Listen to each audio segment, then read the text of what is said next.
And we are live. Flix Talkers, Q reviewers, whoever's here in the building, we are officially live for our unofficial Q. I'm sorry, the Flix and Q show. I can't give you all the credit yet, Q, but the Flix and Q show.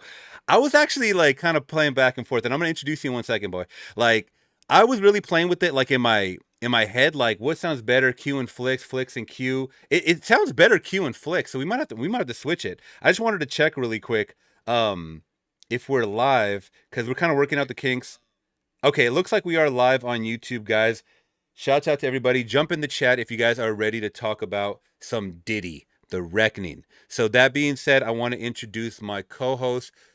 This is an amazing guy right here, man. He has such great skits. I want to shout out your channel too, Q. Like everybody, I don't want to show the skit because I want everybody to go check you out. But you just did one recently for Warner Brothers. The funniest shit. Okay, I'm gonna let you explain it in case people don't know what you do. So this is Q reviews, guys. Give it up. Hi. What up? What up, y'all? What up, man? What an honor to be here on a Friday night. I wouldn't want to be anywhere else. I got so much respect for you, that flick. You know what I'm saying? For years now, we've been rocking, and I got so much respect for you, like to have and your grind and your passion and your dedication and then your just awesome personality to be with you anytime. You know what I'm saying? To talk about anything, it's always a pleasure. So thank you so much for having me again on the show. I think it should be the Flicks and the Q show. I mean, this is your platform, man. You the king, bro. Oh, I The king appreciate of the that, West. man. I appreciate that, man. And speaking of West Coast, I had to rock the Tupac shirt today because there is a lot of Tupac talk, man. You know it. There is a lot of Tupac talk on this Diddy documentary, aka The Reckoning. Do you like that name, by the way, before we get into it, Diddy The Reckoning? It sounds like a Resident Evil movie. It do sound like a radio. The John Combs, the Reckoning, but it does make me want to watch it though, because it sounds Yeah, crazy, like the Reckoning. You know what I'm saying? Like, what's this all about, bro? right? Yeah, it's wild. It does sound like Resident Evil So we're here, sequel. guys. Yeah, I wanted to talk just some Diddy craziness because I think you saw it right away, right? Q, like you saw it. So it did this drop December 2nd on Netflix. I still am a Netflix subscriber, even though I'm not the one that watches it in my house. My girl does. She watches the shit out of it. All those like Ooh, Selling Sunset and all those reality TV stuff. And I, yeah, I don't get. Oh, we are watching Stranger Things. I will say that. So that's kind of cool. But I yeah. I was gotta kind of watch out of. that. Yeah, I was kind of out of the loop, man. And then this came on and I'm like, okay, I don't know, I'm kind of losing interest. Then I started seeing all the clips and then I saw that you broke it down saying it was crazy and I'm like, okay, we got to get to this. So me and my girl threw it on and we watched it in a couple of days. And this Yeah, shit was crazy, bro. This shit was crazy. So let me know your initial thoughts, kind of just, and your overall thoughts, I crazy. guess, of the documentary. The 4-part episodic, I guess they call it. 1 hour each, 4 hours of good old Yeah. crazy Diddiness brought to us, Mm-hmm. executive produced by 50 Cent, which we'll get into in a bit. Diddy, G-Unit. Yeah, G-Unit. 50 ain't got, yeah, but 50 ain't got no chill, bro. My overall thoughts of the series, I think is, I came up in that era, the 90s era. Like I said, for people that don't know, I opened up for Notorious B.I.G. I guess it was it Yeah. 93, 94, something like that? Tell us When about that. Big Papa, yeah, Big Papa had just dropped maybe not even 2 weeks. You know what I'm saying? And it was, and then I think Juicy was the single before that. Like, oh yes, he tight. But we haven't had his albums yet. And I think we end up right before our show getting the album from the pennies. Remember, like you could order like the like 12 CDs for a penny or so. Yeah. You remember that? I, Oh, I yeah. remember that. We got Ready to Die. We had Wu Tang Forever and a couple more. So we didn't really hear the whole album, and we had to perform for like open up for Biggie. Right? It was Biggie and Craig Mack. So like I think Wow. Craig Mack came first, and then it was Biggie. And then it was a group called 69 Boys. I'm showing my age. I know you remember President DJ 69 Boys. Oh, That yeah. Tootsie Roll. Tootsie Roll went in. The Mm-hmm. Tootsie Roll went in. Yeah, Tootsie Roll went in. So like we even heard this album. So like on our way to the to open up for him, And Big Papa was on MTV in heavy rotation before we got to the show. Like, this shit is tight, bro. But I don't know. And the funny thing is, our name of our group at the time was Notorious, and he was Notorious B.I.G. I was like, man, skip him, bro. You know what I'm saying? He ain't gonna be bigger than us. You know what I'm saying? We Notorious. Like, shit. You know what I'm saying? This is one of the greatest rappers of all time we're talking about now. You know, but they're Right. like in, pretense of like, oh, we thought we were gonna be the biggest stars, but no, he was cold. And then I remember Craig Mack performing, and he was live. You know what I'm saying? But like the crowd wasn't. It was like in some college stadium. He was live, but he like the crowd wasn't showing no love. So when he got off stage, he was like, "Man, you was tight, bro." Craig Mack, Flavor of Your Ear was kind of big at that time. You know, he was tight. You know, Craig, he was a huge dude, not a huge dude, but he was about. I guess about 6'3" or something like that. But he was pretty big. He's like, yeah, man, thanks, bro. You know what I'm saying? And then Biggie rolled in right after that. And then Biggie at that time had just got, like, it hadn't even been like 2 days. He had just got married to Faith. It was Biggie, Mm. Faith, and Little C's, and Faith was looking nice at that time and shit. I was like, oh shit, this motherfucker. He had like this aura, this presence and shit. And this was before he performed. And then we sat on the side of the stage and watched him perform. And it was like, holy shit. Like, no. This dude's the truth. He's gonna be, you know what I'm saying? He's gonna be way bigger than us. He was cool. We shook hands, you know what I'm saying? Took some pictures. And later that night, we Craig Mack and Biggie, they all invited us to the hotel. We went back to their hotel, Holiday Inn exactly, and played Mortal Kombat 2. Motel, hotel, Yeah, yeah, Mortal yeah. Kombat. Yeah, Mortal Kombat. Biggie sucked at Mortal Kombat, but you know what I'm saying, they had a big, like on at the Holiday Inn, they got the big, he had a big table of weed and they were just smoking, they was freestyling. We were trying to freestyle, but like Biggie was like better than us all and shit. But yeah, that's about the time I met Biggie. Real cool, charismatic, funny guy and shit. He had the girls, and you know what I'm saying? I couldn't smoke weed with them because it was too much. You know what I'm saying? So we just kind of I just kind of played Mortal Kombat a little bit, and you know what I'm saying, went about our way. And that was the time that I met Biggie. He was a cool guy. You know what I'm saying? That's my little history with Bad Boy. I got another story about Death Row we'll tell later too. Oh, we'll tell that. Yeah, as it comes along. That's why another reason why I love talking like music and movies with you, man, is because you've been there. Like you have been there. I remember Yeah. you told me these stories way back, and I'm just like, people need to hear these stories. They really Yeah, do I wanted to because you were sign with there. Bad Boy. Yeah, Mm-hmm. yeah. I wanted to sign with Bad Boy before Tupac got there because Tupac wasn't quite there at Death Row when Biggie came out. I think it was a little bit after that. You know what I'm saying? Once, Yeah. because Tupac was in jail with the Me Against the World album. He was in prison at that time when that album released, and then Suge got him out right around the Biggie Small success. I think he was really starting to take off for real. He was like taking over, and then Yeah. Tupac came out on Death Row, and then we'll get into that. Ah, man. Let me touch on that really quick. By the way, shouts out to the chat. Hit that big thumbs up, guys. Subscribe if you guys can. The Flix and Q show. Don't worry. 2026, guys. January, we are dropping weekly episodes. Okay, so please, yeah, we're gonna make a playlist. I'm gonna get it all official. We're gonna be talking a lot of shit. I'm excited. Yeah, I'm excited too, bro. 2025 was insane, but 2026 is gonna be great. Mm-hmm. But what I wanted to Yeah. touch on, because you name dropped the album, Tupac, Me Against the World was the first Tupac album that I ever had. So I didn't know much about Mm. hip hop at all. When I grew up, I was Mm. around a lot of skater kids. I was around a lot of, like, we were on BMXs, skateboards, shit, even rollerblades. I don't know if you did any rollerblading, Cool. but we No, I did. never rollerblade. You I were probably in the skateboarded though. you the ATL roll bounce era, huh? With the skates, Yeah. with a little bow wow, I with a can't little skate bow. at all. No, no. I can't skate at all, bro. I don't know how to skate. Like on two skates, I can't skate at all. I hate skates. But I was a Okay. pretty good skateboarder. Not like those, the Bam Margera or Tony Hawk, but I can Oh get you a shit. little kick flip now and then, a little ollie, you know what I'm saying? Okay. I used to love the skateboard, but Yeah. yeah. As far as rollerblades and roller skates, I was terrible. I was do the splits, hurt myself. I'll Oh just be jeez. at the skating ring cool. You know what I'm saying? Yeah. And look at the girls and try to get the girls' number at the skating ring while I watch them skate because I was awful. Yeah, say I'm gonna stay off of the only wheels I'm gonna be riding is in the car. That's it, man. Right. But yeah, so I grew up with a whole different kind of like, eclectic friend group and stuff like that, and most of our music just came from whatever my friends showed me. You know what I mean?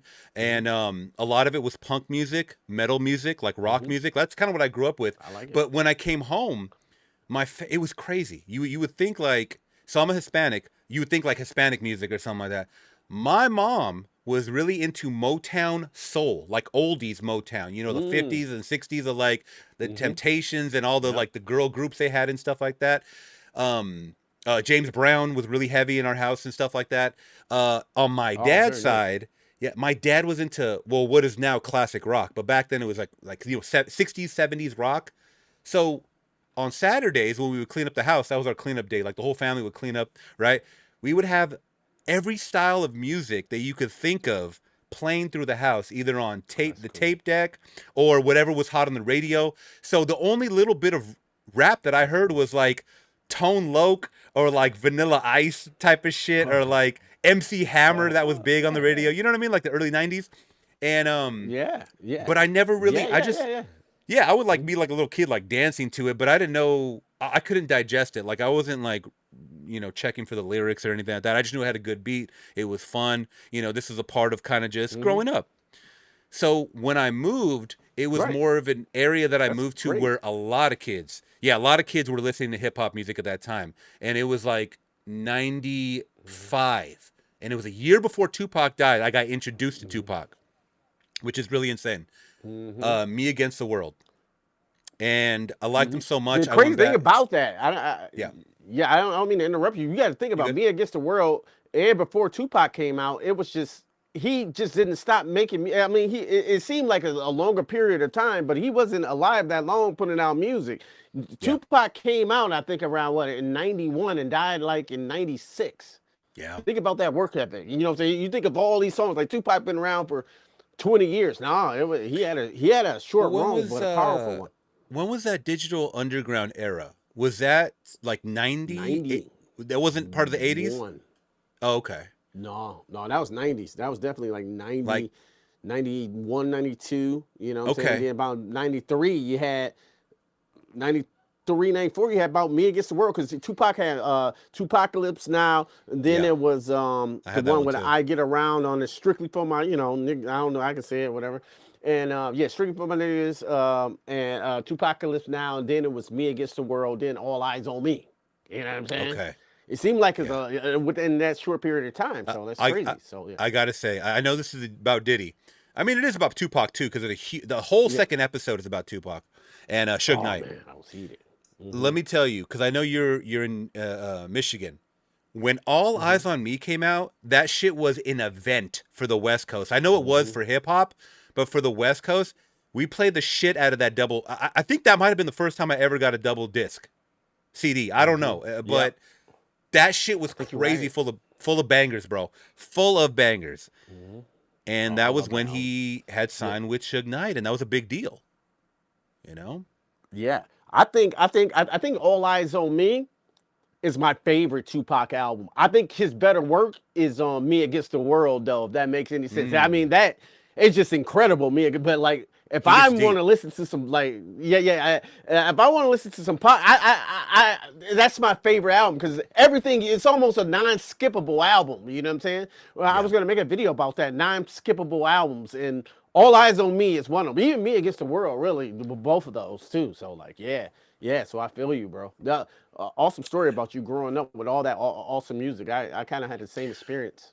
Oh, it was fun, man. I mean, I'm sure you had a bunch of different. I mean, how was your musical experience growing up? Like as a little kid, like under 10 years old. Oh, yeah. So my dad, I was from Detroit. My dad was real talk though. I guess I'm gonna be transparent here. My dad was a little bit of a yeah. My dad was a little bit of a hustler, right? Okay. So like just like Diddy's kind of sold drugs. Yeah, like Diddy's dad a little bit. You know what I'm saying? The So parallels we are went right over there. like people's houses, you know what I'm saying? It was like, you know what I'm saying? It was weed going around. And then you'll see those, you know, those pictures like in The Shining with the afro, with the velvet girl, with the naked girl. As a little kid, I was around this shit, you know what I'm saying? So my dad always, a lot of Isley Brothers, a lot of Curtis Mm. Mayfield, like for Superfly, don't ask no questions why. You know what I'm saying? Bow, bow, bow, a lot of funk, you know what I'm saying? Yeah. Oh yeah. From my dad's side too, and my mother, she was huge into Prince. You know what I'm saying? Like, you know, I remember that coming up a whole lot too, So was and my the pops, Motown man. stuff as So was well. my Yep, pops. yep, Yeah. same. And mixed with the Motown as well. So like first time I remember really hearing hip hop, it was a song called Rappin' Duke with Biggie talking about da ha. It was kind of Mm-hmm. like a jokey rap song, but it was kind of dope because the beat was dope, and I was like, "What the fuck is this?" And then Run DMC hit with "I'm the King of." I'm like, "Oh shit, these dudes is hard, son." Like, what, they had the hats and shit. Like, I want to do that. And then LL Cool J came out with "I'm Bad." No rapper can rap quite like I can. I take a must. I like, I want to do that. You know what I'm saying? Like, this shit it was incredible to me, and it was new. So like immediately I just like fell in hip hop, like in love with the hip hop in the 80s. I was like, this is new, it's dope. People are Yeah. rhyming the words, you know. And then my uncle was like, oh, that's some shit gonna be a fad. Ain't nobody gonna listen to that. I was like, oh, okay. I do You know, remember. 2025.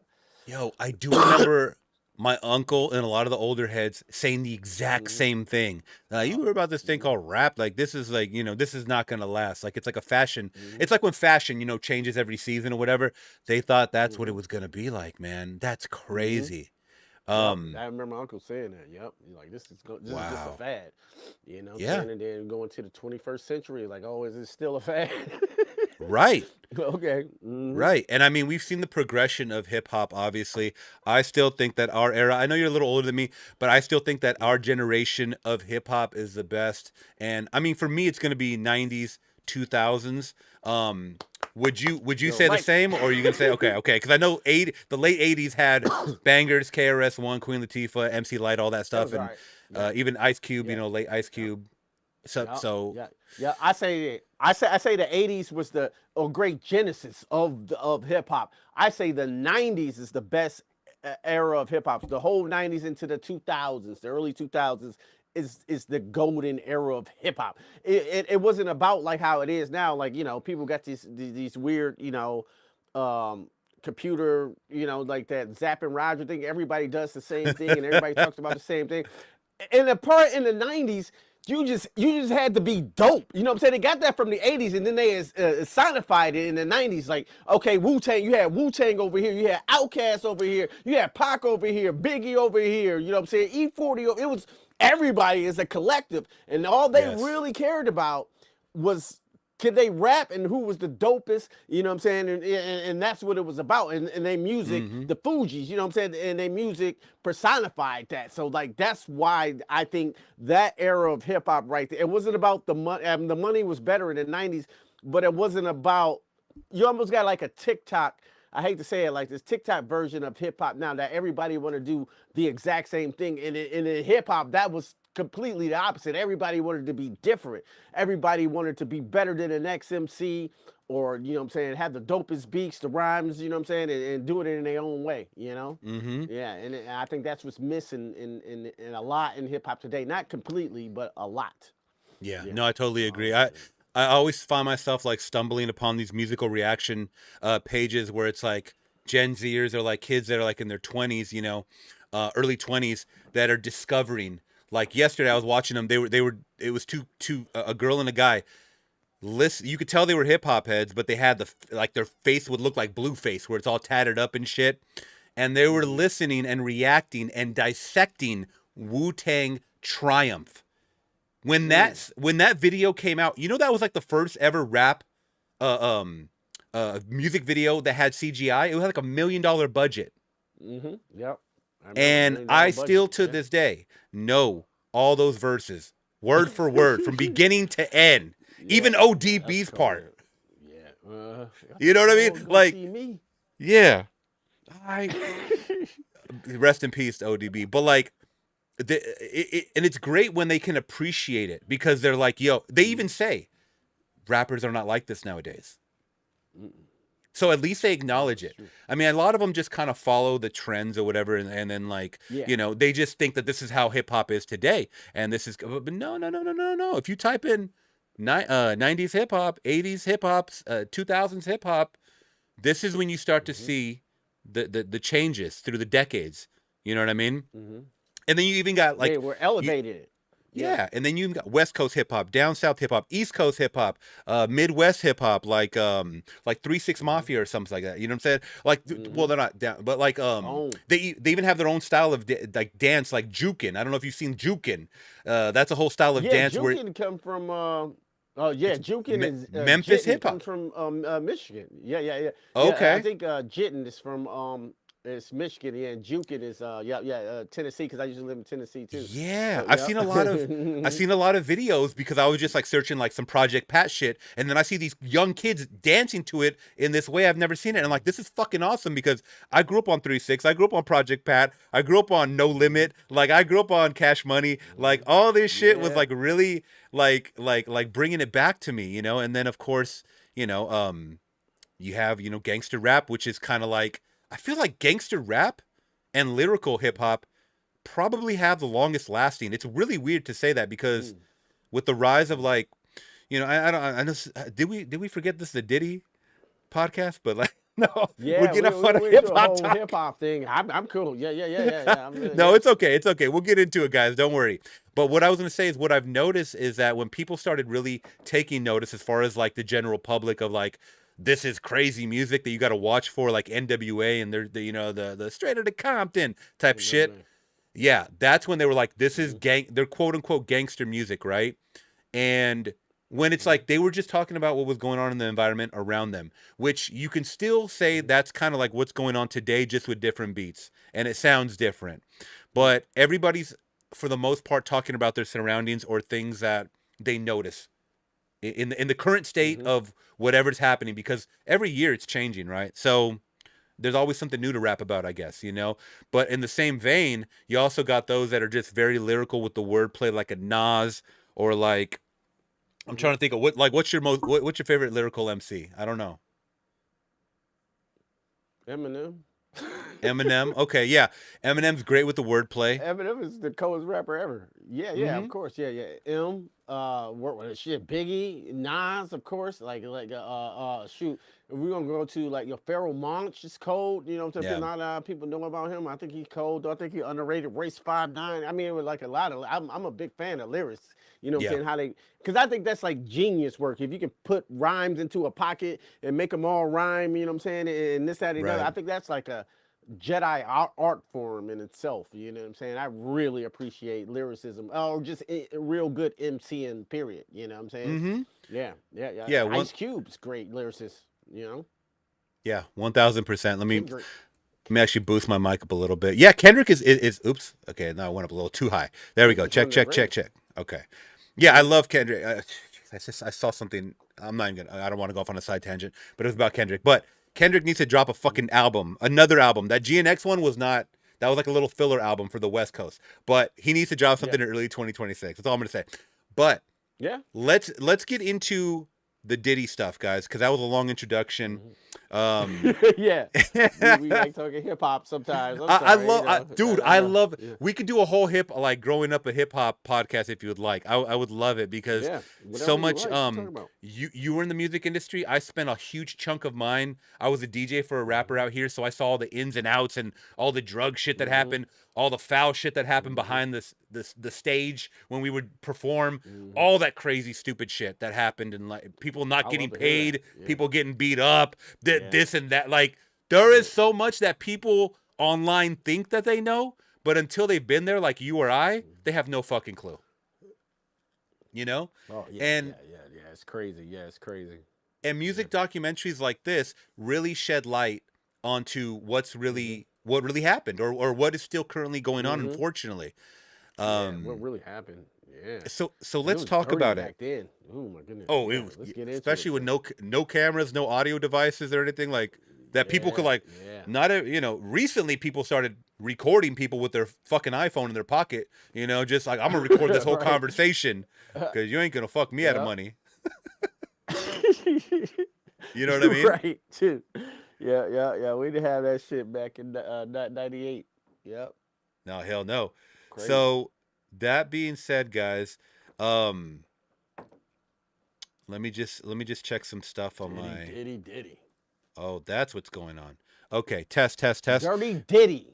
Sorry, guys. Test, test. Yeah, there you go. I had some. There we go. Does that sound better, guys? I had some effects on my vocals, unfortunately. So that's Nas how it's. effects. Yeah, I got my Good Daz one. effects on, and there we go. Check, check, check. 1 2 1 2. Here we go. One, Bronx two. in the building. Bronx. Sounding good. You sounding You good. always hear Sounding that in the crispy. songs. Bronx. Yeah, boogie down Boogie Bronx. down Yeah, Bronx in Bronx. here. Okay, are we better? Are we better, guys? You sound Yeah, good. Yeah. okay. There we go. Amanda in the chat is saying it sounds good. Okay, let's talk about some Diddler. Amanda. Shout out Amanda. Um, so let me ask you, when was the first time that you heard or that you knew about, well, back then it was Puff Daddy. When did you first know about Puff Daddy? To be honest with you, I think it was on the Notorious B.I.G. They're Ready to Die when they, you know what I'm saying, they was singing the Big Papa. I seen Puff Daddy in there. He was in the video. He was this Okay. dude in the video for some reason. They're like, and I knew he, later I found out he did Mary J. Blige stuff, and they're like, oh, okay, you find out the history. But I remember first seeing Puff Daddy in Juicy video. Then he was in Big Papa video. Like, damn, why? Who is this dude all in the video? Back then, I didn't know about producers and stuff. They're like, oh, he the producer. I was like, why the fuck is he in the video so much though? You know what I'm saying? Don't he just make the music? Right. So we'll get into that. I'm sure. I was like, yeah, he was a cool presence though. Like, okay, he's kind of cool though, but he's like all in the video. Yeah. You know, all in the That's interesting. video. I really can't remember. Always. Yeah, always in the video, all in the songs. Come to death row. So that's iconic, by the way. That is, I gotta say, if Suge Knight, oh man, I he watched had to that do it live. though. Yeah, he had. Oh, you watched that live? That was at the Source I Awards, right? remember that. 95, Wow. yep. Oh Yep. I my stayed up and god. watched that. Yep. Oh my goodness. See, I always tell That was some myself too. I crazy. wish I was born maybe 10 years later, or I mean, I'm sorry, 10 years earlier. I guess. See, I Yeah. was born in '85, but if I was born in '75, I would have grown up around the best Hmm. music, around the craziest shit that they showed on Oh no, TV. you good. You know what I'm saying? But I mean, I'm I seeing think you some got a great stuff, area. I but think you got. I think you got a great era of both. You know what I'm saying? I think you got. I think you right time. You know what I'm saying? yeah, Yeah, cause you're like, well, you're 40, right? I'm 40. Yeah, I just turned 40 this year. Yeah, I am 49. Yep. So I'm almost a half a You almost century. got So like, Yeah, you almost got 10 years yeah. ahead of me, but that's more Hmm. experience of stuff that was going on, and but I really couldn't think because I was trying to think today. When was the first time I ever heard of P Diddy? Like really, like P Diddy. genuinely Oh, let me remember get P sick. Diddy because I was a kid that was always watching MTV, so it had to have been, yeah, around I still remember the Craig Mack because I used to watch Yo MTV Raps. Like I'm sure you did Mm-hmm. too. Yep. Correct me if Yeah, I'm yeah, wrong. yeah, yeah. Did That's that for come sure. out late on, In the like late 80s. at TV, like late at night, or no? Yo MTV Raps originally used to come on around 4 o'clock, something Okay, so like maybe that on not. MTV originally. And I think they did play it again at night too. You know what I'm saying? After it got a little bit more popular too. Yep. Yeah, Yep. because I don't It remember started like in watching. the 80s. Yep. Yeah, that early. I just remember that my parents did not want me watching explicitly, lyric videos or whatever, like the content. But one thing I do remember that my parents definitely didn't want me to watch, but I watched it anyways, was BET After Dark. You remember that motherfucking shit? Yes. BT Uncut, bro. What? Yes, Word? yes, yes, Woo. That was bro. like That's softcore porn, bro. bro. Nelly tip drill. Bro. Anybody? All tip drill on the glass on rinse a lot. What are you God, talking about? Y'all even know. God, bro. Yeah. Okay, so Yeah, Shay yeah, that shouts was out to some. Shay 708 in the chat saying, "You're right. They did play in the afternoon, but they did repeat it at night. So maybe for whatever reason, I saw a lot of my programming that I wasn't supposed to watch as a kid at night, like Mhm. WWE Monday Night Raw. Like they didn't want me watching. Yeah. They thought it was violent for like a 7 or 8 year old. I'm like, all right, okay, okay, whatever. So that Hmm. Beavis and Butthead back when MTV was popping Yup. with the cartoons and shit. They didn't want me watching that. So I believe I was watching rap videos late at night. So that's kind of Yeah. where I got my intake of stuff. But I do remember Flavor in Your Ear. So whenever Craig Mack Flavor in Your Ear came out, I don't Mm-hmm. know if Diddy was in that video. I'm sure he fucking was. He was inserting himself in Mm-hmm. everything. Yeah. That might have Yeah, been he was it. with the little thing, bad boy. Oh Yep. yeah. Don't. Mm. Yep. Yep. Then Fucking he was at the Puffy. very beginning of the video. He had to insert himself in the video. Yeah. Yeah. Always At the got to be beginning. insert himself in the videos. Mm-hmm. And yeah, that was a cool time. Once again, like I was catching hip hop, but I didn't fully understand it at that point. Oh, it's all So good, man. Yeah, yeah. so real quick, I wanted to show our audience or whoever's watching this after the fact some of the charges and some of the allegations because I don't want to go beat for beat. There was so much to digest, really. Mm-hmm. But there was a lot of oh, you know what? We were talking about this before the show. Let's go over the trailer because Yeah. this was a very well made trailer. This was a very well made. I mean, this is what sucked in pretty much everybody, right? To watching this.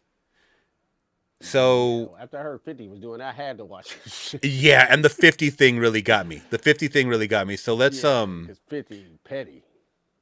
so we'll talk about 50 afterwards, okay? Here we go. Let's check this out. Mm-hmm.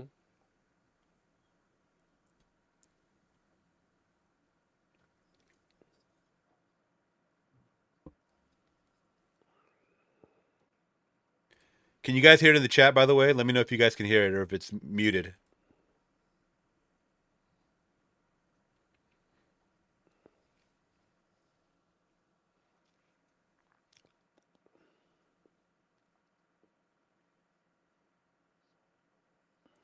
Okay, the chat is saying it's muted, so something's going on my end. So let me see if I can fix this really quick. But if you want, Q, let me know about like how petty 50 is. Let me see if I can fix this audio. You hear me? Oh, 50? 50 is the most pettiest. Like I said, yeah, I can hear you. Yeah, Okay. you hear me? Yeah. Well, let us know. Let us know. Cause I gotta fix this audio for some reason on the. Oh yeah, yeah. Yeah. You can hear me? Oh, yeah. 50 is the most pettiest ever, bro. You know what I'm saying? He take DJ Khaled, we the best mom, went in there, had somebody had a cameraman, and then filmed her sleeping at her job. That's how petty 50 is. He dug up the Rick Ross, you know what I'm saying, when he was a correction officer at the jail, and it exposed him like that. 50 is crazy. 50 made fun of Floyd Mayweather because he wasn't able to read. You know what I'm saying? It's a hilarious clip. He was like, I'll give $50,000 to whatever charity you want if you can read 2 pages of this Harry Potter book. That was classic. That was Talking about iconic. Floyd. I was like, that's so good, bro. Like, I don't know what really set 50 off to make a whole documentary, and like I said, have lighting and color correctors and directors, you know what I'm saying, and editors for one man though. You know what I'm saying? He really did not like him, or he just felt it was in his power to do it. You know what I'm saying? Maybe he just felt like 50 just felt like Diddy just had this whole nasty paper trail behind him that needed to be exposed. But he ain't the only one though, so I'm getting to that. It's like every streaming network had a documentary about Diddy. HBO one had one, Peacock had one, Hulu had one, all of them. You know what I'm saying? And I watched all of them, but this one's the best. And I don't know why this one garnered so much attention, because maybe they was like exposing all the facts and they weren't trying to, like I said, P. Diddy done a lot of great stuff in his life. You know what I'm saying? Like, you know what I'm saying? Like, holy, the bad boy thing is amazing. You know what I'm saying? The Ciroc is amazing. You know what I'm saying? All the things he did. Sean John, like, you ain't never seen nobody do no shit like that. Like, especially a black person. You know what I'm saying? At that, at that level, you know what I'm saying? And he was hip hop and he was young. I ain't never seen nothing like that. But this trail of darkness just followed him his whole life until I just think it caught up with him. And 50 Cent was the one who wanted to expose it all. Yeah, so yeah. 50 petty. 50 Mm-hmm. petty. Oh yeah. Petty 50. Yeah. He brought it all out. He's It was no punches hold back. Uh-uh. He's one of my favorites. As far as like Oh, I love just 50. just a rapper that's kept it like, I don't know, just so consistent. By the way, I'm trying to work through this audio. Oh yeah. Um, but I love 50. Let me see if we, okay, now let's see if we can pull this up. Bear with me, guys. We're doing it live. We'll do it live. Okay, could you hear that, Q? Yeah, I can Because hear it. it shows that it's coming through. Okay, so let's check this out so we guys get a refresher. By the way, chat, could you hear that audio coming in? Let me know. Let me know. Let me know so we could just play it fully. I think we can. You can hear it now? Okay, perfect. God dang. I'm sorry, guys. I'm technically inclined over here. I can't work. Okay, No, you so got it. September You got it. 10th. We got it. We got it. We got it. So let's just get a refresher, guys, of this, and then we'll talk more about it.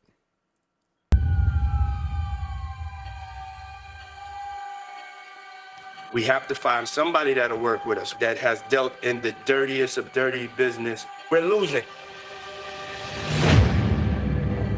Puffy, Puff Daddy. Don't they make it so fucking epic too, by the way? Diddy, Sean Combs, Horror movie. all of these reincarnations, all those name changes are attached to. I got to go back. I'm sorry. I got to go back. So when he came out, That dark face. dancing to I'll Be Missing You, looking at it in the totality of things, bro, looking at it as a whole, how fucking evil is that, bro? That this is the most. He came out, bro.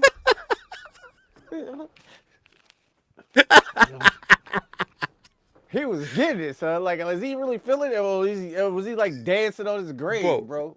He was dancing on the grave. He is a full demon.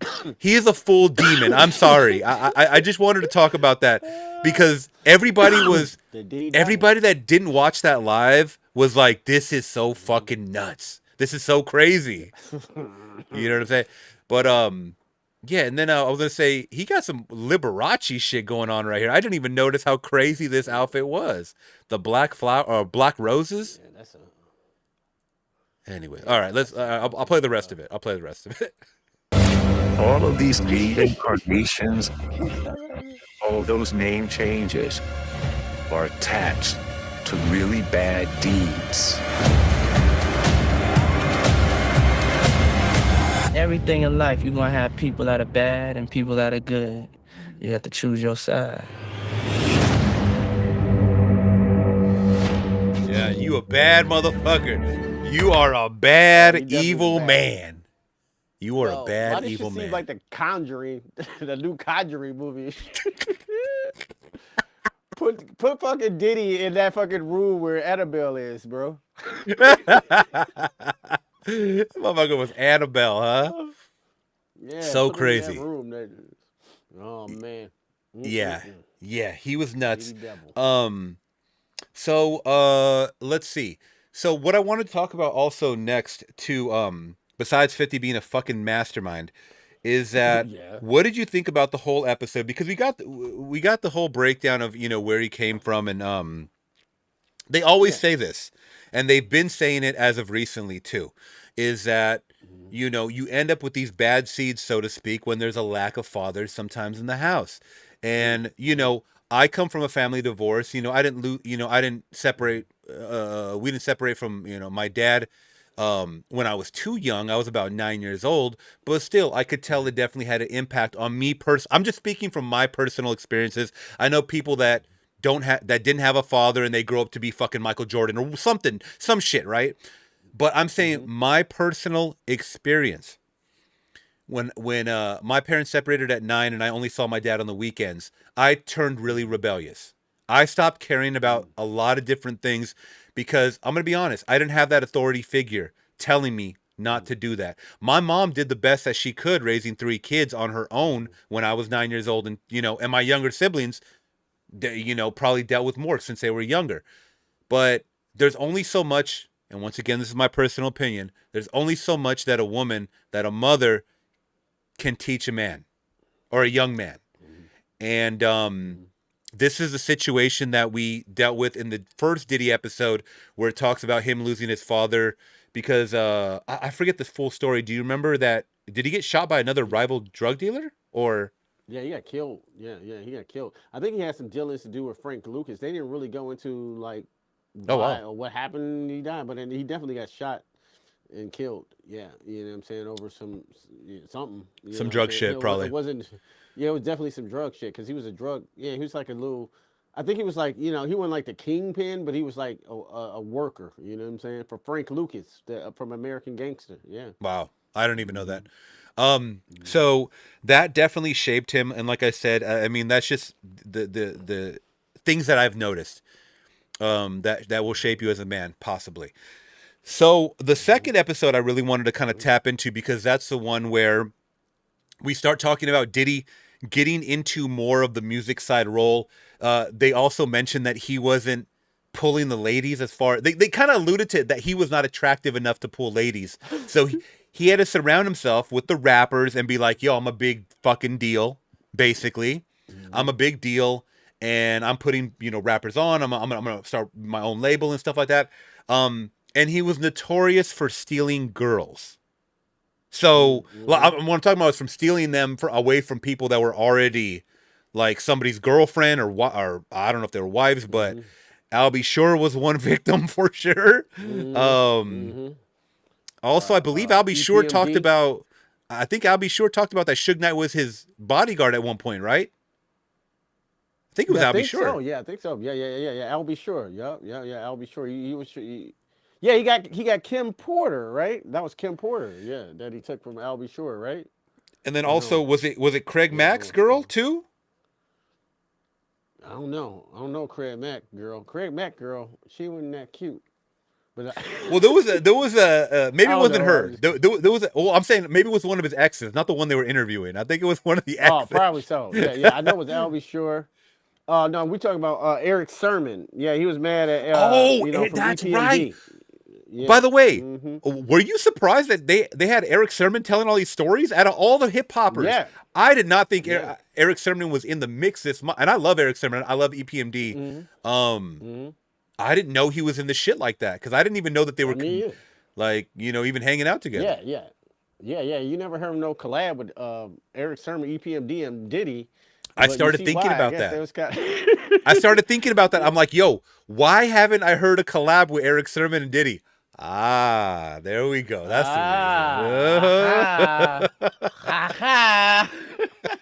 the reason. So that was pretty interesting. Yeah, Shane in the chat is saying, yep, Max girl too. That's fucking so crazy. Oh, Mac girls too. Damn, fucking Diddy, fucking. Yeah, it was yeah, yeah. Also, while he was with Kim Porter, he was also with Cassie, and this is fucking so much craziness going on. But what I wanted to get to, because this is a huge part of the second episode, was Diddy's association somehow, because I just gotta say allegedly because it's not confirmed, with the death of Tupac and the shooting. The shooting of Tupac and Suge Knight, because Suge Knight did get shot. Technically, he got grazed in the head or something like that. But what do you think about all that? Like, honestly, truly, in your heart of hearts, like, I don't give a fuck about being canceled. Do you think he had some kind of involvement with it? Yes. Yes. Did I say yes? Yes. Yes. You know why? Why? Because think about the impact. Well, let's take it back to when he got shot. I think because even the documentary they allude that Diddy was highly jealous of Tupac. And I can see that, you know what I'm saying? Because he was highly jealous. He was influencing Big and all of that. So I can see him setting him up to get robbed the first time.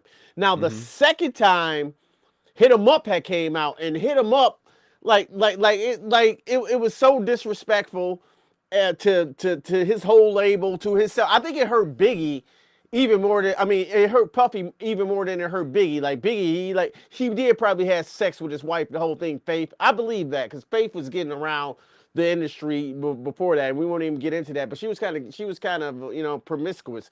But I think it hurt Puffy pride more, you know what I'm saying? So, like, and he had connections with the Crips, right? So, Mm-hmm. you know what I'm saying? So he had connections with the Crips every time he went out there. So definitely believe he put that hit out on Tupac and Suge. It was $1 million. Pac got killed. They was gonna pay him 500,000 or whatever. They never, they never really got it. I think somebody else got it. Who knows where the money went? But I definitely believe that Puffy set Tupac up to get killed. I just think it just happened to happen at that fight. That, the chain thing, they seen them, is like, oh shit, well there they go right there. It just happened to be some regular old gang shit that just happened to be tied into Puffy and Diddy. Now, can you prove it in a court of law to charge him with murder? I don't know, because it's just Keefe D saying this, you know what I'm saying? And I believe Keefe D. I believe him, but there's no recorded phone calls, I don't think, like, because I think Puffy called Keefe D. It was like, is that us? Like when Pac got shot, Right. is that us? And he was like, yeah, that's us. Yeah, and this is something we've been knew about too. It was on like Vlad TV like years ago. You probably remember that, you know what I'm saying? But now it's for the world to see, which is crazy. Now it's Netflix. Now it's like everywhere and shit. Like, yes. We all knew for a long time that who killed Tupac. It was Orlando Anderson probably who pulled the trigger. Yeah. And Puffy, I think Puffy definitely had a hand in that, but I think it just so happened to happen that the fight happened and they seen Suge and Pac and they just pulled up on him. It's just some regular gang shit, you know what I'm saying? But Puffy definitely was involved, 100%. What do you think? I'm sorry, I went on a tangent. No, let's do it. I mean, based on the evidence that I saw, and I know a lot of people can be, what do you mean evidence? It's just their word against his. Yes. But the way that they were explaining in detail how they pulled up on Pac, because remember, they were searching for Pac after the Mike Tyson fight, and they were supposed to meet up.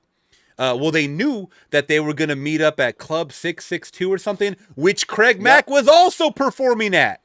Right. And when they didn't show up, 10, 15 minutes or whatever, they went looking for Tupac and Suge.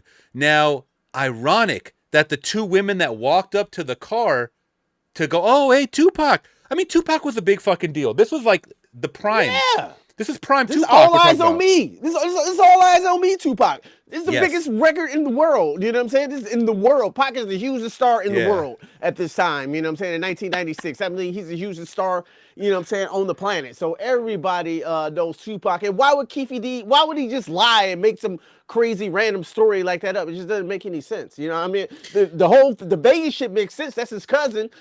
You know what I'm saying? Like, why would he just lie and say, yeah, we killed Tupac?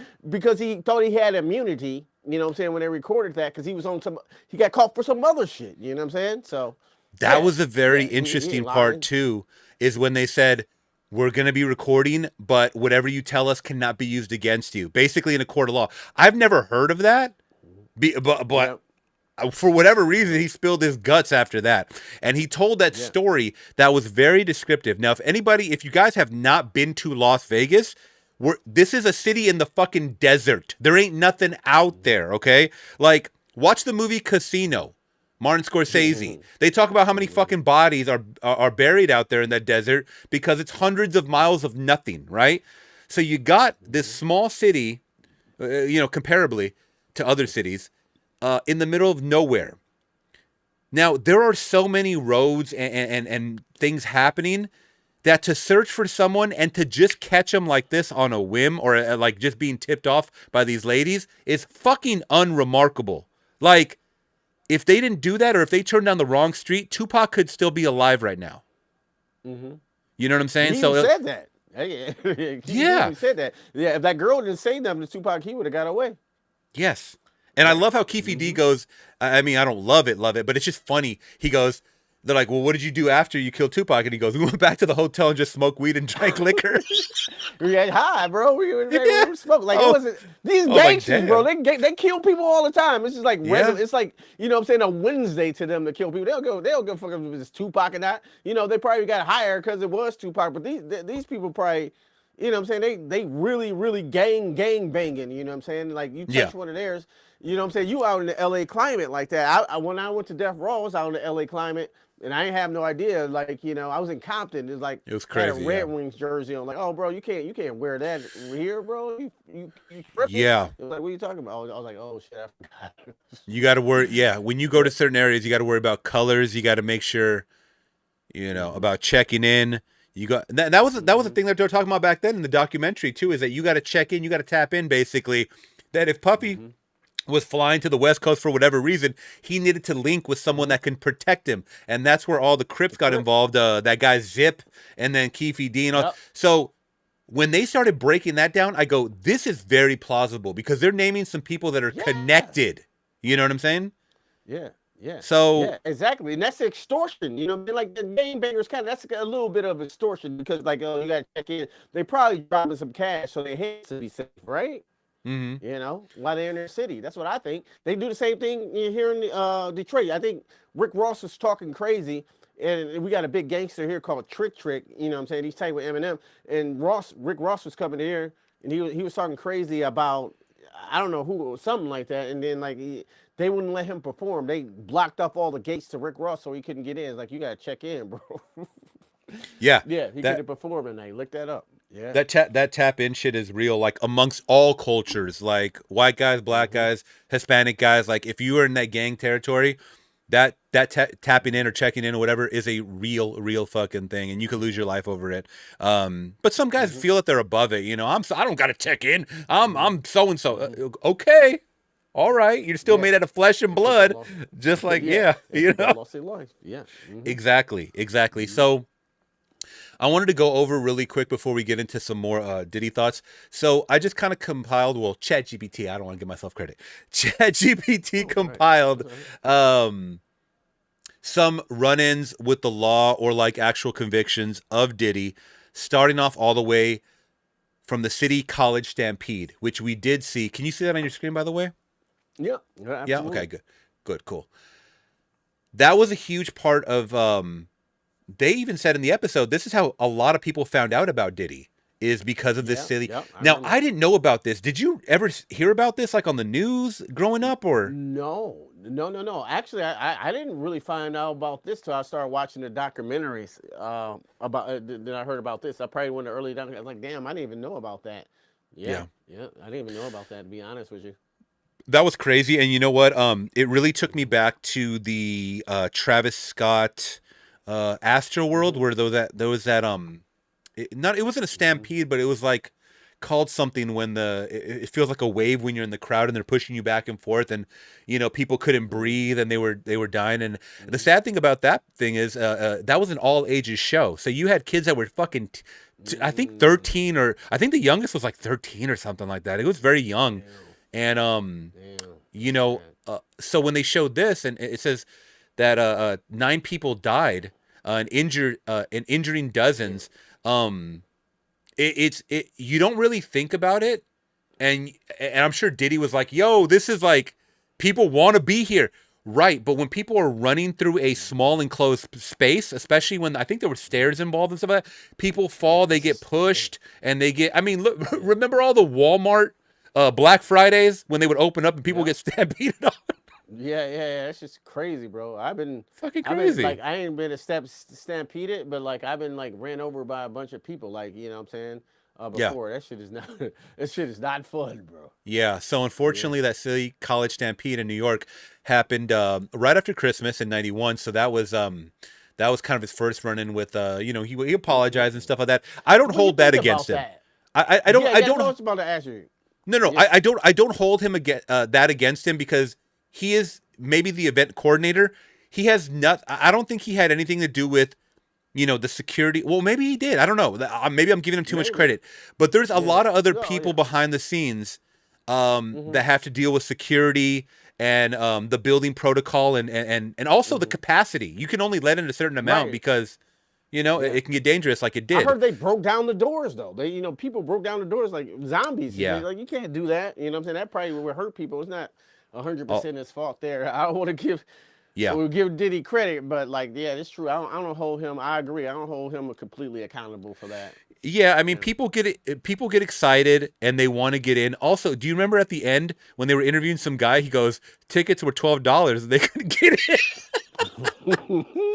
You fucking bum rush for $12 in '91? Good lord, $12, bro. $12 at the gym. That was the hypest shit around, though, bro. For $12, we getting it here. Yeah, yeah. Shay in the chat is saying the exit was jammed too. That's the fire marshal and police not doing their job. Yeah, absolutely. Once again, the people that were there did not do their job. So, I mean, plus he's inside amongst the people. He can't tell what the fuck is going on outside. So I don't give that to him. But that was his kind of first run-in with, being on TV and talk about this shit. So jumping to 99, April, we have an assault allegation. Combs is accused of assaulting record executive Steve Stout with a champagne bottle. Now, this is where I started noticing, okay, this guy has some fucking anger issues. He ain't just, telling people to do his dirty business. He's doing it himself. And it takes balls to hit somebody in the face with the bottle. I think, even if you think they're a nerd, because I don't. I mean, they were showing Steve Stout. He didn't look gangster. I mean, he was a blue collar guy or a white collar guy, whatever you want to call it, business guy. I'm sorry, yeah, white collar. So maybe he thought, okay, I can overpower this guy, or at least be the aggressor in this situation. He hit him with the bottle. So the outcome was he pled guilty to harassment, and he took anger management classes, which didn't work, obviously, because later that year, dude, almost to the day, because I believe the college incident in 91 happened on December 28th. December 27th, 1999 was that Club New York shooting, the one with him and J-Lo and Shine. What did you think about that whole situation? Oh man, what a terror! I think this is Diddy's fault completely.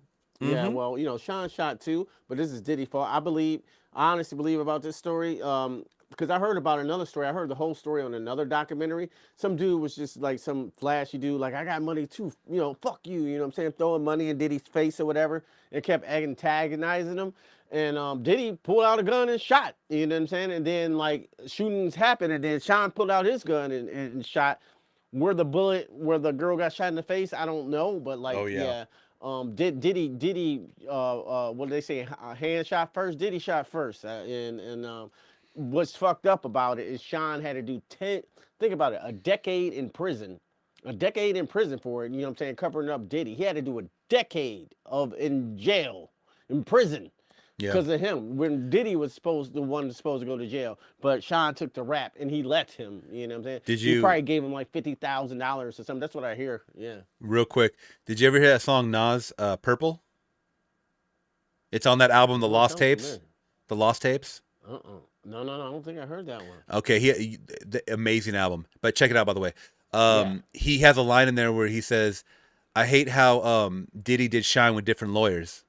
And it's so fucking true. You think about it, they did have different lawyers. Yeah, they did have different lawyers. Like, why would he do that? That's oh, you know why he did that, bro, because that's not his boy. He doesn't give a fuck about these people. Even though they're making him money, he does not give a fuck about them. Yeah. You know what I'm saying? No, dude. And you can see it right there, because he did 10 years, you know what I'm saying? He had a court-appointed lawyer, and then Diddy got Johnny Cochran, right? Yes, he did. He did actually. A joke. It's not even a joke. I'm being serious. He had Johnny Cochran, and Diddy had a public defender. Like, that is fucked up. You just gonna let him go down, and I know he didn't want to shot first. You know what I'm saying? Because why would Sean shoot? Tell me, why would Sean just shoot at somebody? It don't make any sense. You with J-Lo, you the high profile thing and shit. You know what I'm saying? I do. Dude probably was an asshole. Yeah. I don't know if you heard this rumor, and this is just allegedly, guys. So don't think that I'm claiming this. But I did hear allegedly that the gun that Diddy had, people were saying that he threw it in J-Lo's purse, and he knew that they would not check a female or check her purse for whatever reason. So that's why they, and if that's the case, I wonder if that's ever going to come out someday. If she's ever going to come clean and say, you know what, I held that gun. Because I'm going to be honest. No. Yeah, she probably not. But I'm just saying that it would weigh on my conscience that someone went away for 10 years when I knew that someone that I was with shot for. Dude, the way they were painting Diddy is, that motherfucker shot first. Yep. He did. You know? You know he shot first, bro. You know what I'm saying? He was like J-Lo Han will and Star. never come He was out. like Han Solo Yeah. in Star Wars, That's what I man. said. Come on. That's what I said. That's what I said. Like, Diddy shot first.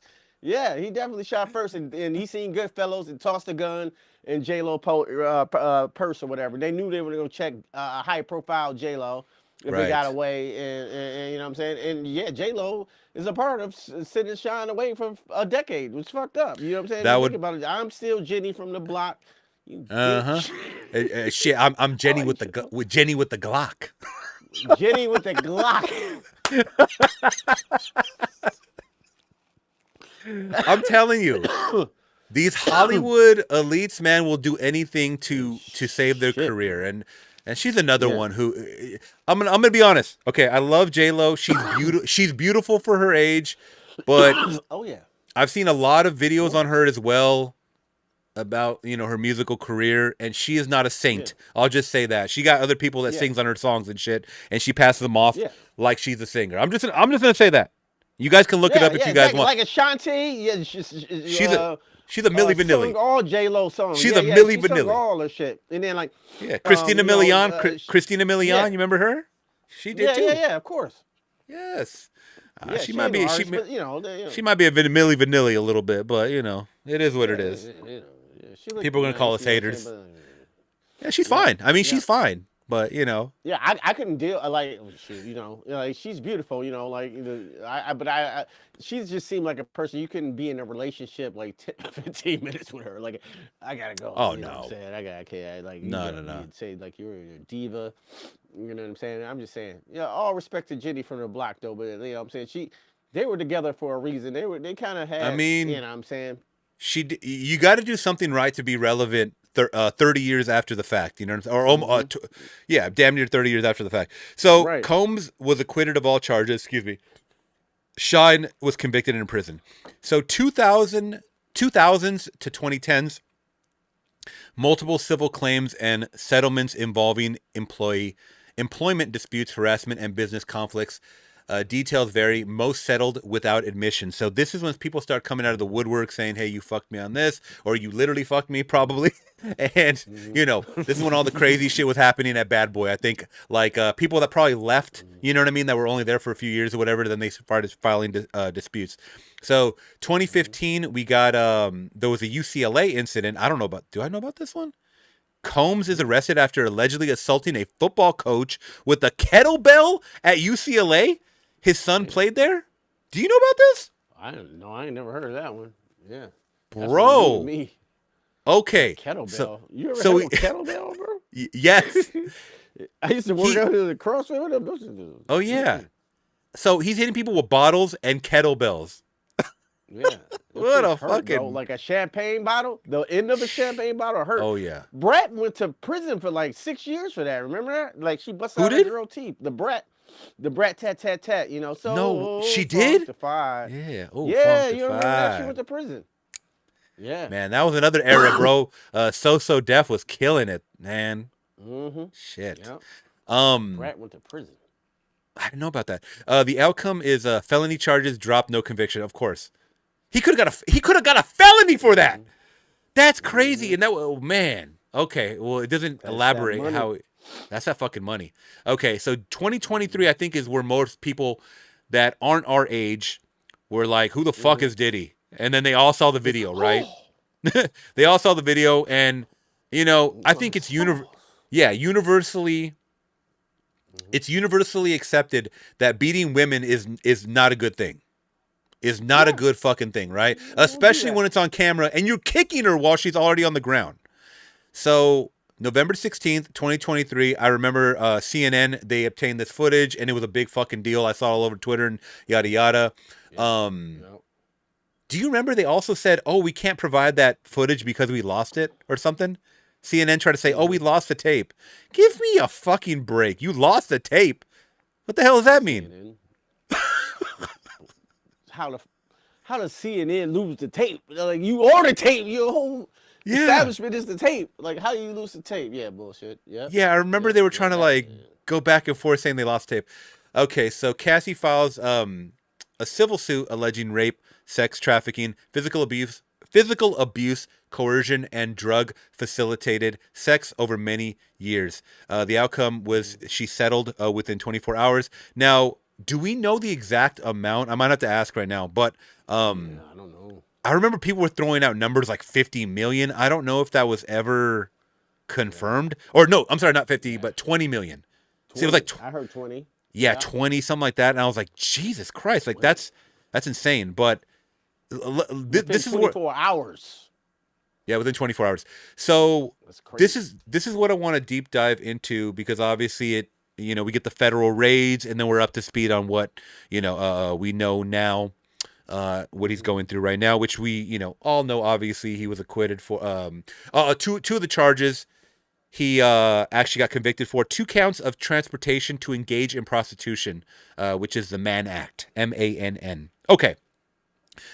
Let me know, give me your thoughts, Q, on the whole Cassie situation. Now, like, just everything that you think about this whole Cassie situation. Yeah. I'm gonna be transparent and I'm gonna be honest here. What I seen from Diddy from that hotel footage was diabolical, man. I'm a man, and I could never imagine me doing that to any woman ever, like on a level that what I'm saying, that Diddy did it. You know what I'm saying? I've been married. Me and my wife have had spats, but like we never.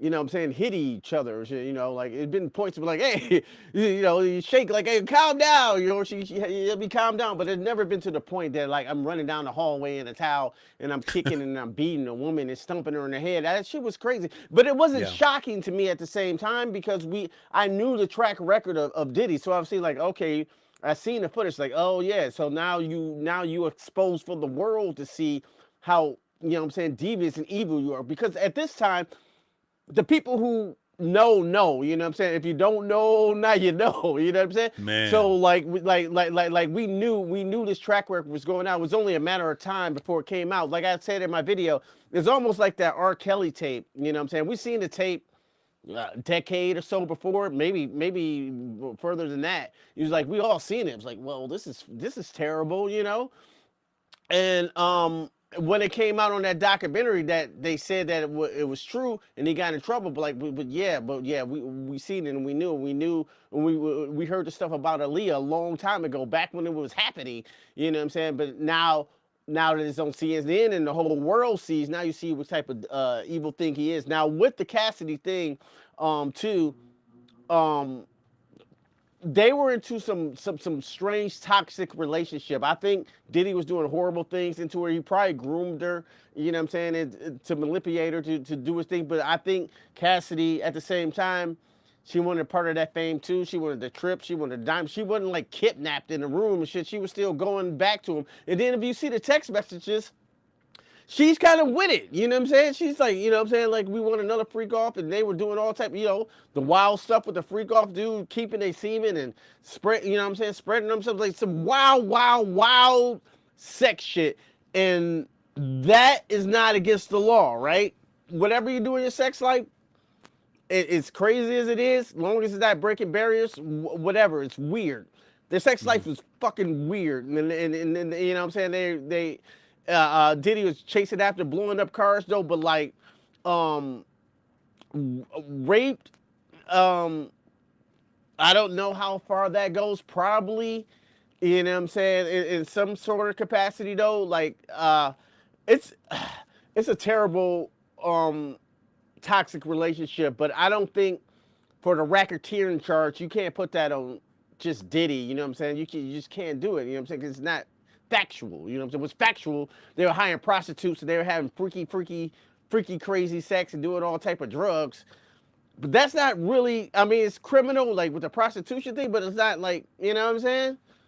It's not felony conviction, a criminal or wise, you know what I'm saying, like, to that level. The beating and everything is terrible, of course. But but when you think about it, if we break this Cassidy thing down and Diddy, like, what is he really guilty of, except for the prostitution thing, you know what I'm saying? Allegedly blowing up Kid Cudi's car. I guess they couldn't prove that. He did a bunch of evil shit, but like the drugs, so what? You know what I'm saying? Everybody, you're not gonna put somebody in prison for life for doing cocaine and just, it'd be a lot of people in jail if that was true. So, I don't. The baby oil ketamine, it's crazy, but like, you can't give somebody life for that. So, yeah. They were in a toxic, super toxic relationship. What do you think? Oh yeah, I mean, first and foremost, yeah, toxic as fuck. I mean, this was going on for 10 years, and I got to preface this by saying that the male prostitute, I guess we can call him, that's all alleged because it's like it's just his word of him being there. He also spoke that there was GHB in the baby oil. I remember when they raided Diddy's house and they said they checked the baby oil and it did not have any GHB in it. So unless that's from what I remember. I could be wrong about that. Chat, let me know, or whoever, let me know. But maybe he kept it separate. Maybe, I don't know. Maybe he knew when he was going to drop it in there. I don't know, on the go. Because he had baby oil everywhere, right? Now. That was his thing. Yeah. Now, I agree with you as well. Whatever people do consenting behind closed doors, whether it's 2 people, 3 people, multiple people, whatever the fuck you want to do, and you're not hurting anybody, I think that's up to them. Like, it's none of our business, right? Now, the part that I do have a problem with is the beating or the threatening, because we could have a serious, situation here with like a Stockholm syndrome or like some kind of like a captor syndrome where he was like, you know what, you love this lifestyle. If you leave me, I'm going to fucking kill you, literally, and I'm going to destroy your career. No one's ever going to fuck with you again, yada, yada. I'm going to cut off your bank account. So threats like this, yes, could not keep someone from, could keep someone, I'm sorry, from leaving or telling anybody, because I believe that his assistant, Cassie, actually said, yeah, he's doing all kinds of crazy shit and this and this. She confided in him. So in her, I'm sorry. So maybe, confiding in another woman was like, like she felt like she could do that. Now, are we ever going to find out the truth? I would really love for Cassie to write some kind of book or do something when all the legalities are, and you know what? Just fucking come clean. If he threatened you, let us know. If he didn't, he did. Then what really happening? What's really going on? Like, let us know. We need to know the deal, So because I think it really throws people on one side or the other, because you got that, what you said, she was a willing participant, and then you got people that say she was brainwashed or whatever like that, or didn't feel like she could leave because she was threatened. And I'm kind of like more in that. I believe a little in both. that camp. Yeah. Yeah, you can I'm too. A little bit of both. Yeah. I'm a little bit of both. You know what I'm saying? Because she was brainwashed, but she wasn't. She wasn't super trapped. At times she wanted to, she used to leave all the time, right? And Diddy will find her. You know what I'm saying? I'll find you, bitch. You know what I'm saying? He'll find her and bring her back to the thing. You know what I'm saying? And then sometimes they're like, she'll be with it too. You know what I'm saying? Like, I was listening to this one guy who broke down the whole Diddy case. I was listening to it as I work or edit and stuff. Like, yeah, like from what the testimonies say, Diddy is definitely the devil of this. But like at the same time, she was a little participant as well. You know what I'm saying? I know people don't want to hear that, but like, it's kind of true. And then but Diddy, as being a public figure that he is, when she brought all these allegations, which are kind of true, he had to pay. You know what I mean? I'm saying that's why he paid. I mean, I'm saying he didn't have to pay, but that's why he paid, because he knew he was guilty of a lot of his shit. You know what I'm saying? And then, he figured that it'd be, pay more if it was drawn out in court. But it ended up getting drawn out in court anyway. So, yeah. Yeah, there's, and since, December 2nd, since his documentary did drop, there's been a lot of celebrities that have come out and just kind of voice their opinion, or the male prostitute is now suing Cassie for a lot of shit, and there's like so much to go. We could be here for 10 hours, but I wanted to go over some 50 Cent pettiness, because I don't know if you've been following his Instagram. This motherfucker is now going at it not with Diddy only. He's going at it with Marlon Wayans. Like, you seen this shit, bro? Like, there's so much. That's another thing. We can go over that for hours, but I just wanted to show a couple of clips. And it's one of those things where it's like, this shit was in front of our face the whole goddamn time. So here's a clip. We'll go over this really quick. I think this is pretty insane.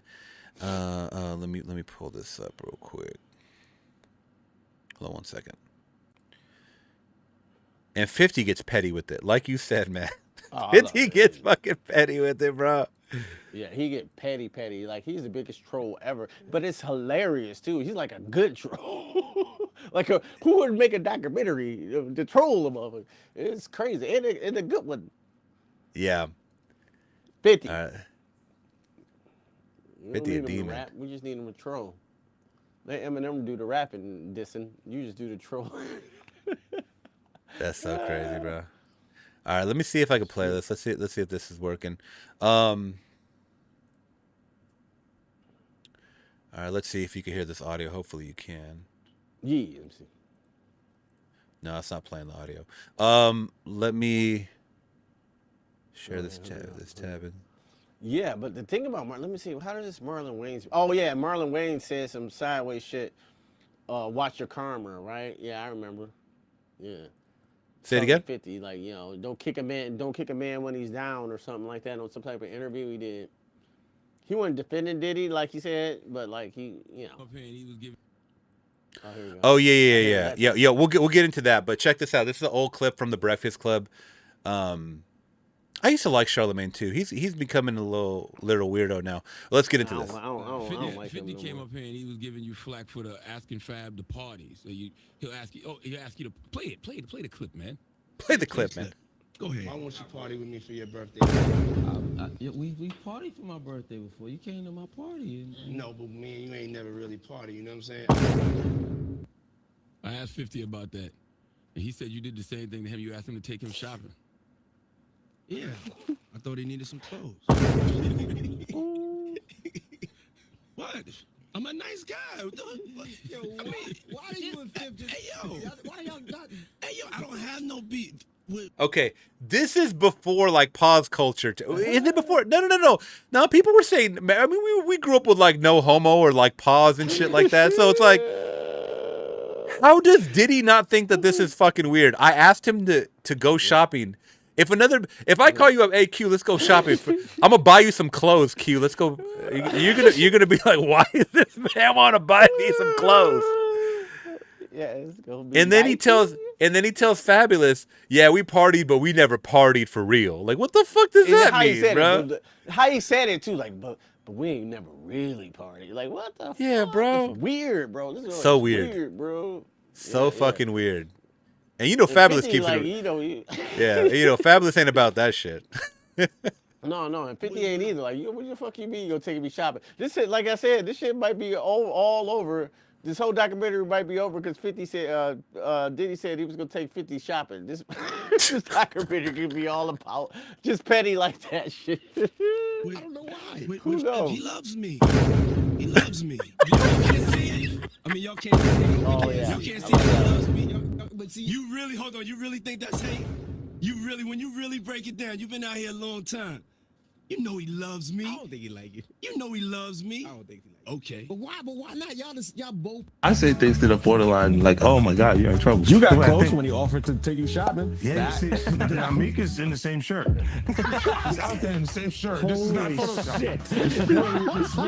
I honestly was not offended by what I was offended by. This is what I'm saying, bro. When he said the shopping line, in real life, what did you say? He was like, yo, you hot now. Now we gotta hang out. You take you shopping and I get you some flash. And I was looking and I was like, let me just move away from him because I'm gonna mess up the wedding. Someone's wedding? It was Chris Lighty's wedding. Nori's there. Nori knows this because I looked at him like, yo. You heard what he just said, right? Certain things they let it go by because it's rough. It's like he wasn't like in the closet, he was like in the hallway. He said Puffy was not in the closet. He was in the fucking hallway, bro. No. I'm dying. I did not see that second part. Shit. Yeah, I did not see that second part, man. I didn't see Good. none of that. Oh my God, that's hilarious, bro. Good Lord. That's hilarious. God, Nah, man. man. I Yeah. ain't gonna So take no other man shopping. Hell no, bro. 50's Unless it's my petty. son. You know 50's what I'm petty, saying? Like, but other than that, he's going around too. So this was another circulated clip. I don't know. This was another circulated clip Is this a where Joker? I seen did this you back in the day. the Joker when he's with the Joker for Halloween. Remember that? Is this the one? Yeah, is this the one? Yes. Yeah. Okay, but he approaches this actor. I believe he was in Power, and I should know because I watched that show Power. But he was kind of like a side character.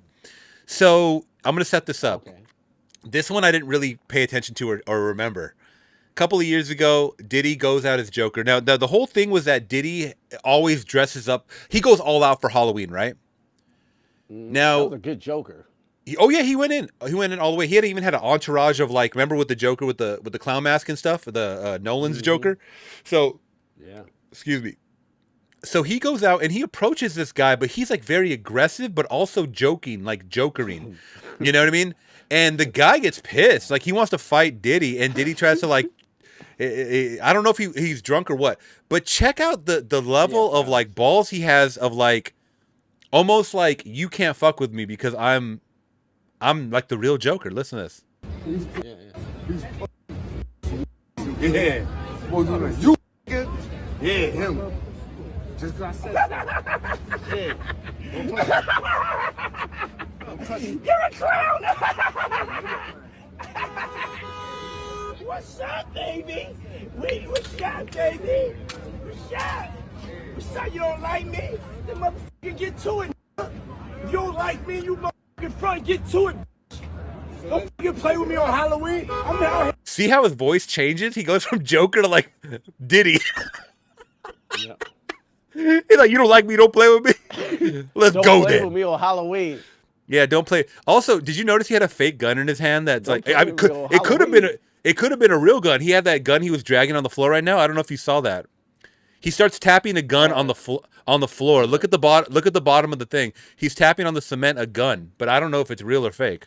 If you don't like me, you motherfucking front, get to it. Hold on, let me go back. Look his right hand.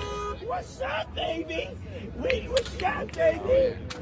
Right there, look at. See, he's rolling it across. If you don't like me, then motherfucking get to it. If you don't like me, you motherfucking front, get to it. Don't fucking play with me on Halloween. I'm out here with love. You wanna have love? It's what up, nigga. What's up? You come over here and I'll bust your shit. Nah, hey, keep it Fucking make sure you don't never talk to me like that. I'm love, man. man. Keep it macking, man.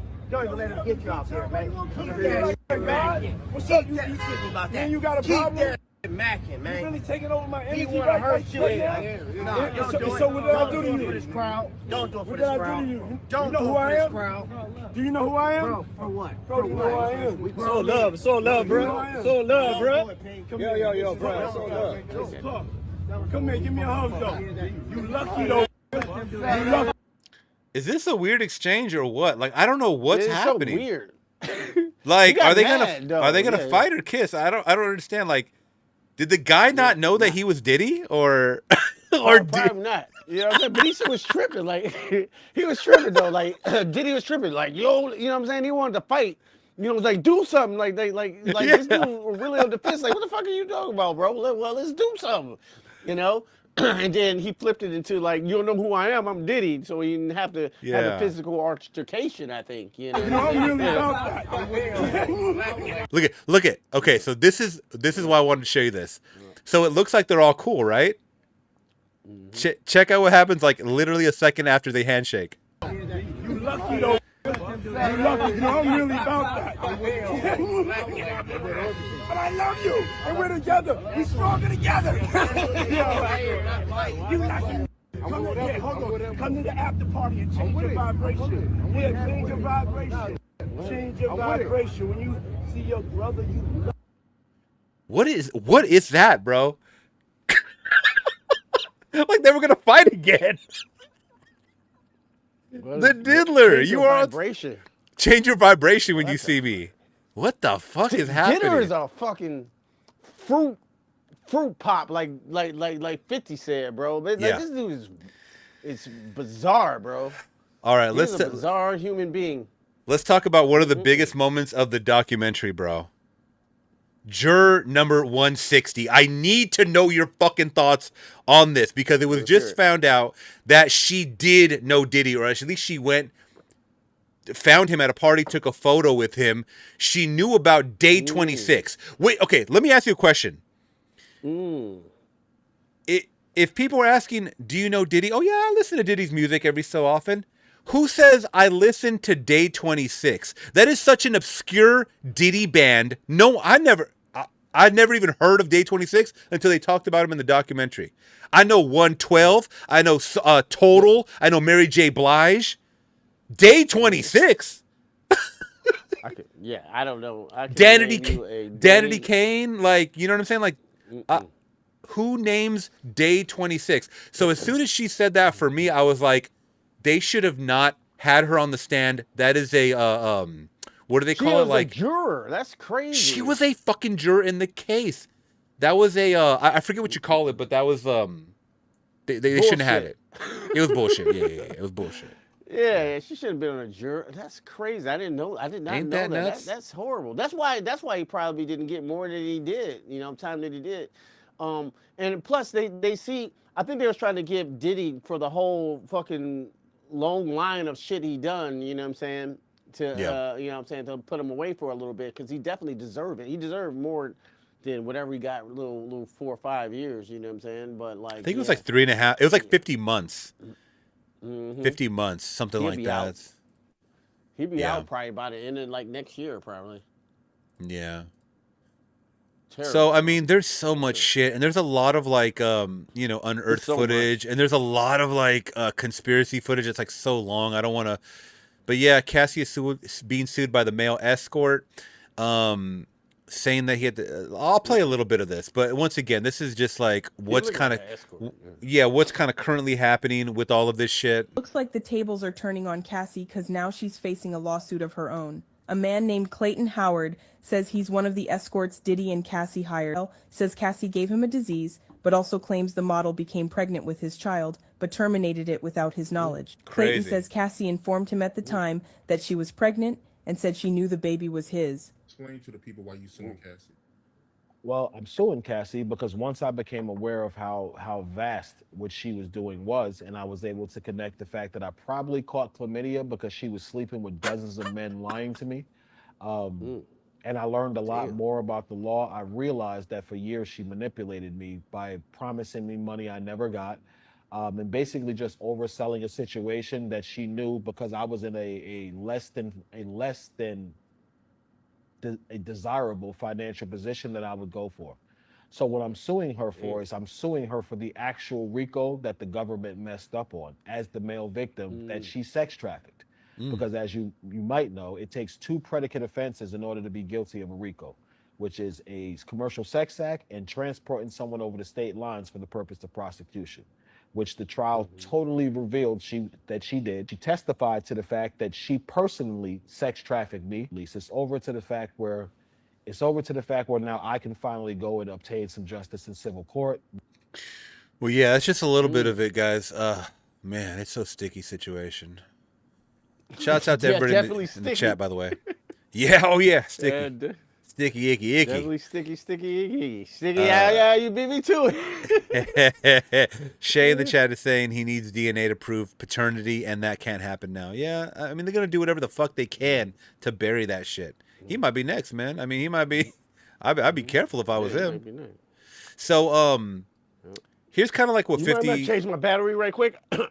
Go for it, bro. Die on you. No, go for it. Go for it. Go ahead, keep going. So here's kind of like what 50's been saying about everything after the fact. I promise every word of this is real, and I'm willing to risk my entire future to finish this documentary. I'm not doing it for myself, but for justice. Biggie's death was never simple. Even though Diddy denies it, I can tell you what I've heard and what I've seen, you can judge for yourselves. When the facts are right in front of you, when everyone knows what you've done, if you can still pretend you don't see it and ignore all these accusations, then I'll truly be impressed. A lot of people say I'm only doing this for revenge. I admit, we did have a little conflict, but risking everything this time is no joke. Do you know why he's so desperate to shut down my documentary? He's even willing to hire someone to pay me a visit because he knows we found things. Footage, he filmed himself, confidential call agreements, all of it. And I paid a huge amount of money to get those. Diddy is not the only problem. He's just a symbol. There are too many people like him in this industry, and we need to correct them. Man. Yeah, so it gets scary out there, guys. I don't know. It gets pretty crazy out there. Especially for 50. I mean, he's worried about, I mean, this is a guy that supposedly put out hits on people. So yeah, even if you're the, big bad 50, so to speak, I mean, I'd still be worried. So up next, guys, we have Keefe D claimed Suge Knight saw his nephew pull the trigger on him and Pac, but Suge says otherwise, but that he told him they did it years later. So there's some, interesting things here being said. And by the way, I'm sure you've seen it, Q, is that Suge has been giving so many interviews and said so much shit from jail, and right.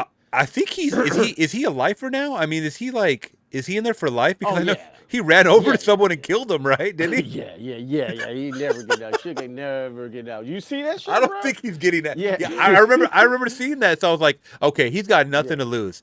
And I'll be honest, if I had nothing to lose at that point, I would just be like, fuck the code. I'm gonna just tell you everything. Like, I mean, or write a memoir, at least so you can get paid. Sell it to a publisher. You get some commissary money or something. I don't know. Yeah, sure. Sure. I mean, he ain't got nothing to lose and ain't got nothing to lie about too. You know what I'm saying? If you think about, he ain't snitching on nobody either. He Suge a real gangster for real. Like he said, Suge a gangster. Yeah.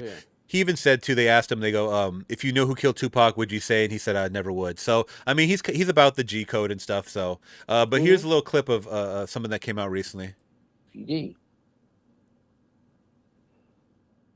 Keefe D was spooked. First thing he told me was they didn't have nothing to do with the killing of my homie Bunchy. Now, I responded to Keefe D and said, shit, if I thought that, I'd be on you already. And he said, but I'm going to give you something that's real true, and I didn't want to tell you because we've been knowing each other, since we was kids. So Keefe D was like, look, I need the money.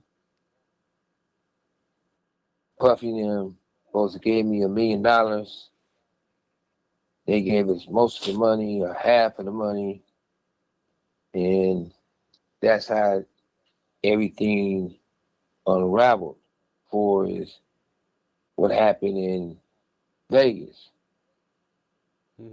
At that time, I'm on parole. I look to the left, look to the right.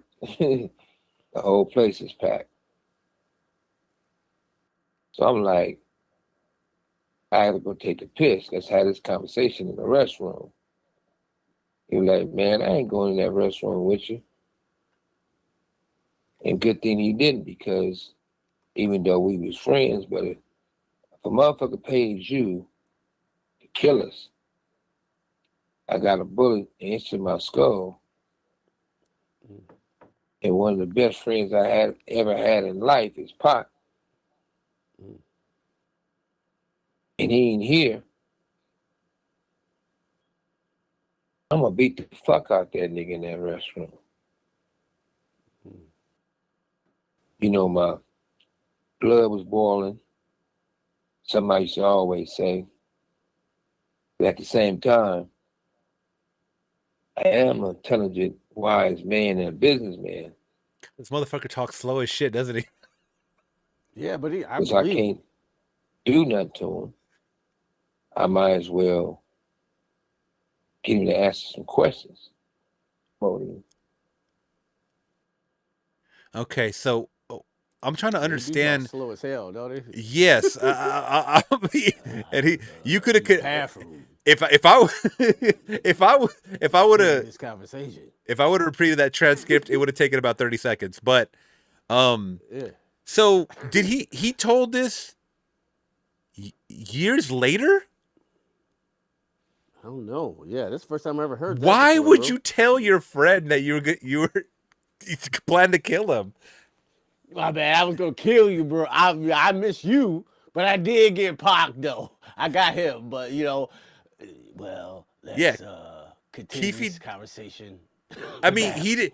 Yeah, he didn't technically pull the trigger. He said his nephew, which was Orlando Anderson. Yep. Okay, who was also killed a couple years later. Say he didn't pull the trigger, but he talked about the money that was supposed to be given to them. But he told them that years later, and he said, "I got a bullet in my head." And why would you tell someone that, bro? I don't get it. I would just keep that to yourself, bro. I wouldn't even tell. Why would he tell him? I wouldn't even say it. Like he's gonna find out or something. He probably would have found out. I thought the streets would have found out like way earlier. He probably been knew. Yeah. I don't know. You think you think Suge Knight been knew that Keefe D was in the car? You know what I'm saying? Way back when Pac No, died, I don't think so. I don't think so. I think it happened so soon. But I'm sure word got back, like some street shit was like these were this was everybody involved, like in the car or something. I don't know. Someone found out. Like word on the streets, like what I heard, like after Pac got killed, they were bragging about it. Like Orlando and them, like they was the one that killed Pac. I remember seeing that on some other random documentary. I mean, that's you know what I'm saying. I could imagine that happening because that's like a huge accomplishment to someone that's a rival gang, right? I mean, even though Tupac was, I don't believe that Tupac was like they didn't jump him in the Bloods. I think he was just affiliated with the Bloods, meaning that he was around the King Blood, fucking Suge Knight, and probably a lot of other affiliated Bloods for protection or something. So Tupac wasn't really like that, bro. You know what I'm saying? I don't think he was. Not saying I mean, he was a little bit of thug life and stuff. He had a rough growing up, but he wasn't like Suge. Like Suge is, you know what I'm saying? Suge is that he is the real deal and shit. Like I even think 50 is more, you know what I'm saying, gangster than Pac, for real. I'll be honest with you. He's way more gangster than Pac. I like I wouldn't want a war with 50. For real, like a war with 50. I just think some dumb shit, you know what I'm saying? But like Pac, you know what I'm saying? I feel like me and Tupac can fight, you know what I'm saying? Like if we want to get out, even though he shot two undercover police officer, I think he was playing a role. I think he was playing Bishop from Juice. You know what I'm saying? I don't know, you know what I'm saying? He's a great performer though. So that's just my take on not to take anything away from his character though, No, I just don't think him or Biggie, I think Biggie was a great lyricist, rapper, you know what I'm saying, that got into some street stuff, but like he wasn't doing that anymore, bro. No, like, come on, bro. Even gangsters. Yeah, even when when Suge's friend got killed at the club, remember the first somebody walked up and shot him while he was like staring at Suge Knight or whatever. Yep. I think that's when they were talking about how Biggie was like, I have no affiliation with anything that Puff is doing, or I don't want to get in the middle of all this shit. I'm just here to rap, and I do feel bad for Biggie because I think that he just wanted to rap and he was probably sold a dream. So he was given advance money and sold a dream because as we now know, most of these rappers only got advance money, and Diddy and crew or whoever was behind the scenes, the top execs and shit. What was the main guy's name? The guy that was grooming him? He was the head of a label or something. He was at Arista or the guy that was always with them. He had glasses and shit. I know what you're talking about. He was the one that brought. Rail? Yeah, I think it was. Those guys Uptown made Records? Yes, Uptown. I'm sorry. Those guys all made the fucking money off of everybody else, which is terrible. The only time they probably saw some decent money was when they were touring or doing shows. That's it. That's it. So that's why they did so many shows. One thing I wanted to touch on before I forget is the horrible shit that happened to Aubrey O'Day. That's the Danny Kane girl, right? Because I really don't know nothing about. Day 26, right? Day 26. No. That was a boy. That was the guy band. This is Danity Kane. Oh, Danity Kane. Yeah, I don't know whether. No. It's all right. So never- basically, yeah. she was part of the making the band stuff, and let's just see if we can get into some of these clips and it just him being nasty. I don't know how much I can show because it is MTV. So let's play a little bit. But he was just very aggressive and, some would say just very blunt of how he wanted the girl group to look or whatever. But he had it out obviously for Aubrey O'Day, and now we know why possibly. So all like styling and imagery of it. You know what I'm saying? You want to show all like styling and imagery of it. You know what I'm saying? You want to show all your skin. You want to be naked. But the whole concept of Danity Kane was like when it comes together, it's one. Puff's going hard on the group, and then all of a sudden he singles me out and starts going on and on about how unhappy he is with me. And I just feel like nothing that I do, he's ever happy with. Can I ask a question? What do you want to look like though? Do you want to look like a playboy, playmate? Do you want to look like you? Puff, I'm done with all of that. No. Like, okay, I have a real question. There is no way that Puff is letting these women dress the way that they fucking want. So why is he asking that question? It's to make him look. He knows that he has designers to dress them. He wants them to look a certain way. Why is he acting like they have a choice? This is all just for the TV. To make him look good and then her look like she's a hoe. Like you chose to dress like that. Right. Everybody knows behind the scenes they have wardrobe, bro. Movies, they got wardrobe. Diddy is controlling everything. What the fuck is he talking about? He's approving it. Yeah. Crazy. What do you want to look like though? I'll tell you. What do you want to look like though? I'll tell you. I'm not focused on me. I'm focused on what this group should look like and how I should fit in this situation. You like big hair though. I don't like big hair. Like big hair. I You don't like big hair. Puff, You need like to a lot. stop You like the a lot of generalizations makeup about and me. all that. Actually, I don't. I don't like big hair. I don't like certain makeup. I'm very flexible with what you want to do, and I've worked with everything that you've thrown I'm not at me. seeing the flexibility. You gaming me. Your hair people came in today and they said this is how it needs to be. You know what I'm talking about. Did you hear that? Your hair people came in and say, this is, what did he say? Let me see. Your people came in today and they said this is how it needs to be. How it needs to be. Not how the fuck do you want your hair. This is how it needs. He's full of fucking shit. He's full of fucking shit. And all these women around know it too, because they probably say the exact same thing to them. So now she's coming out, like people are pulling clips and stuff like that. And this is where, because she is part of the documentary, I wanted to touch on this. There are emails with pictures of, here's one email. I don't want to just you, I want to turn you out. So I got to say this. If she has actual emails with timestamps, sue that motherfucker. That's proof, evidence, bro. That's how they got Weinstein. Yeah, because absolutely. that's how they got Weinstein? Because one of the women identified how Harvey Weinstein's dick looked. She was able to identify it. So they're like, okay, well, she definitely had to have seen it. She's seen it, but because do they got pictures of it? Like here's Weinstein's dick. Well, you know what I'm saying? And here's I don't know if you know about Weinstein. You probably don't. He has like a weird looking dick. I'll just say that. I'll leave it at that. I never seen it. Should I look it up? No, absolutely not. But there is a description of it, and that's why. But this is before it was public and shit, and she was the one that. But anyway, this is part of the email. Let's go over this again for people. I don't want to just you. I want to turn you out. I can see you being. So, I might not be up on my vernacular, but turn you out is like he wants to turn her into like a Cassie, like a hoe, right? He wants to like hoe her out. Yeah, right? Yeah. That's what he did to Cassie. He turned her out. Yeah. Right. Sure. I don't want to just you. I want to turn you out. I can see you being with some motherfucker that you tell what to do. I make my woman do what I tell her to do, and she loves it. I just want and like to do things different. I'm gonna finish watching this and finish master. Think of you, happy face. If you change your mind and get ready to do what I say, hit me, happy face. God bless Diddy. God is the greatest. That's so fucking weird, bro. God is the How do you think greatest. of, like, I'm gonna watch this. I'm finished masturbating to this porn. You know. When you want to be turned out, hit me up. God is the greatest. God is everything. Love. Like what? Bro. That's so bizarre. What is going on, dude? He's What a this strange what individual. what this reminded me of, and strange is lightly. What this reminded me of is those crooked ass like millionaire like billionaire preachers.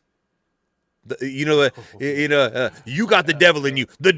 God says for you to give me $5,000 today, and I can exorcise the demon out of you. Yeah, Yes, right. yes. These mega preachers. Yes.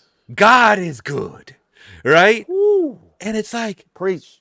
Yeah, he's a good fucking talker. That's all he is. But how the fuck did he think he would get away with this, bro? Like this is like a heat of the moment email, I think, because nobody's stupid enough would I don't know, but I guess he must have slipped. Wait. You gotta think about what the times when this came out with. Nobody was like checking for receipts like they do now. Did it have a date on it too? Because I was trying to see the oh, it says 2008. Okay, 2008, March 2008. Okay, yeah, he could have been slipping. He could have been slipping, and like You've been slipping. They ain't checking for receipts like that. You know, I mean, now you can trace it back. Ask James Gunn. They can trace that shit back and get you. You know what I'm saying? Now you're like, they're gonna bring it right back up. They got receipts from way back. So be careful what you put out there, bro. Right. So yeah. In the world of men, if you want to get back at somebody in a non-violent way, just hit up their ex. Just get up with their ex, because that's exactly what Diddy did. He hit up Eric Sermon's ex and then had a baby with her. Crazy. Back in Uptown Records, when Diddy was just a little intern and Al B. Sure was a big deal and dating Kim, he had to show Al B. Sure, like, yes, I could take your girl. And that's exactly what he did when he got some money and he got some fame. And I'm now learning that Sarah Chapman was dating Tupac back in the day, and now she's one of Diddy's baby mamas. Okay, we got to talk about this because I don't think this was touched upon in the documentary. Do you know about this? No, I didn't know that the girl Tupac was dating was Diddy's baby mom. I think, did they say that in the documentary? This is multiple pictures I'm seeing here. I really don't know about this woman. If anybody in the chat knows about this woman, I want to go to the name again. And I'm now learning that Sarah Chapman was dating Sarah Chapman. Okay. Dating Tupac back in the day, and now she's one of Diddy's baby mamas. And then crazy. Let's not forget how he met Cassie through Ryan Leslie, who was a hotshot producer back in the day. You remember Ryan Leslie? He was big. He was a big deal. Like for like a good moment. Yeah, I do remember Ryan Leslie. Yeah, like in the late 2000s. Good little moment. Yeah. And then he swooped Cassie. And then he picked up 50's baby mom after 50 stopped dealing with her. This was not in the documentary, and I'm surprised. I don't know why, but this was very interesting. Well, we know why it's not in the documentary, because 50 don't want to say that shit. We know why. No, but he ain't gonna say that. Yeah. He don't throw no shade on himself. Right. Makes sense. Oh, let me check this one real quick. I don't like this lady anymore. I am of that generation who basically grew up listening to the music that he was involved in. I wasn't like a personal fan of his. Did you ever make eye contact with Sean? No. If they catch you, you'll be removed. And he would look towards us and be like, you heard that. It's funny because I remember that nod watching Making of the Band. He would do that often. I think that's just his go-to. And sometimes look over to us like, can you believe they said that?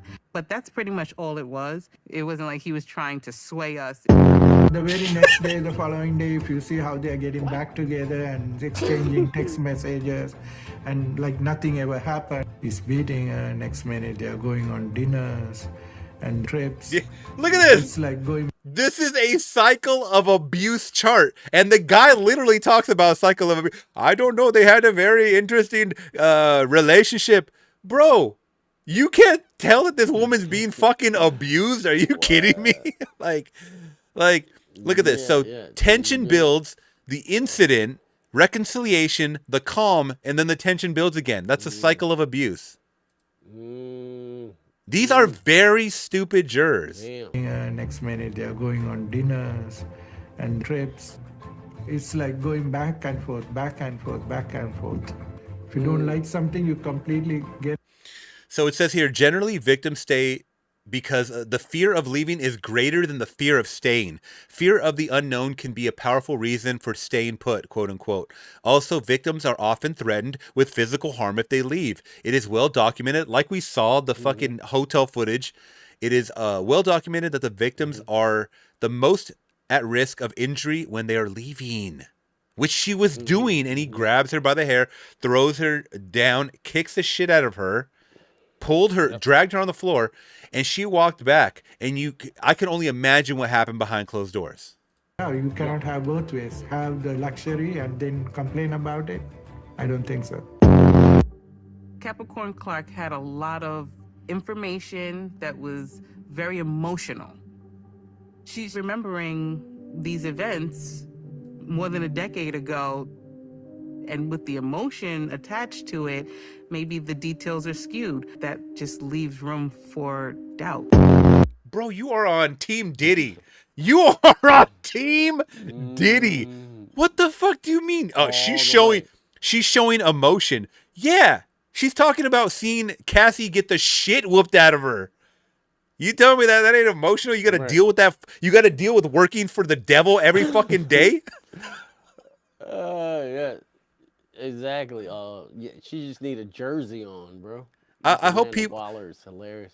I hope people that talk like this really don't ever get in a situation like that. You know what I'm saying? Like, I always hope it never happens to them, because they'll be the first people that scream, you know, that this is what's going on. This is, you know, and of course they're gonna get emotional too. So. But anyways, bro, you want to get into some conspiracy theories? Sure, whatever you want. Let's get it. Okay, this is a big one. I don't know if you ever heard or saw this one. Did Brittany Murphy's friendship with Diddy lead to her death? You remember Brittany Murphy? Yeah, from 8 Mile and Clueless. Yes, sir. She died of the same illness as Kim Porter. Same coroner as who? This doesn't pass the sniff test. All right, let's check this video out real quick. I never heard this. Did Diddy have something to do with Brittany Murphy's untimely death? So many people have suspiciously gotten pneumonia when they are in the vicinity of this man. You can only have so many coincidences before it starts to be a trend. So I'm gonna break down everything that I found. I actually went viral last year for this information, so it's pretty compelling. Buckle up. In 2009, Brittany Murphy passed away from anemia and pneumonia. By the way, she had the documentary on her from a couple years back. This is the weirdest death of all time. I don't know if you ever dove into it or anything like that. It is so weird. And the fact that her husband did not die and they were in the exact same fucking house, I don't understand it. Because they claimed it was mold, and then she got pneumonia, and then she got this and that. Bro, the husband was in the exact same house, and then he ends up hooking up with her mom. Did you see that? No, I didn't know none of this. Okay, I thought it was like some drug thing or something. That's what they want you to think. Look up the documentary. It's fucking insane, bro. I couldn't believe this is one of those unsolved Hollywood murders or mysteries, I should say. Only 32 years old, because that's totally something that normally happens. Oddly enough, she had the same coroner as Whitney Houston, Michael Jackson, Paul Walker, and Kim Porter.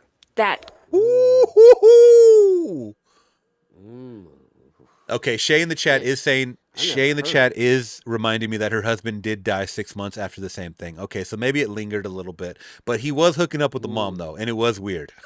Kim Porter. The Kim Porter that had children and was in a long-term relationship with P. Diddy.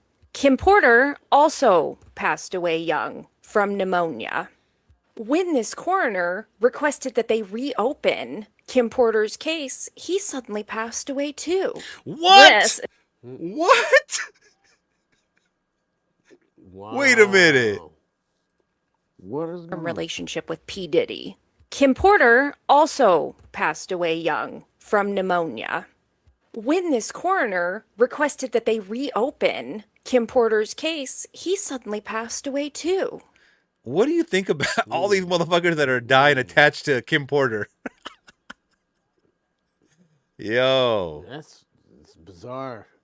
Once again, guys, these are just spooky, are, spooky Diddy. Yeah. Every day is Getting October, into man. it. Yeah. This is Simon Monjack, the man that Brittany Murphy married that in my opinion, was never good enough for her, has a super sketchy past anyways. I could do a whole video on him.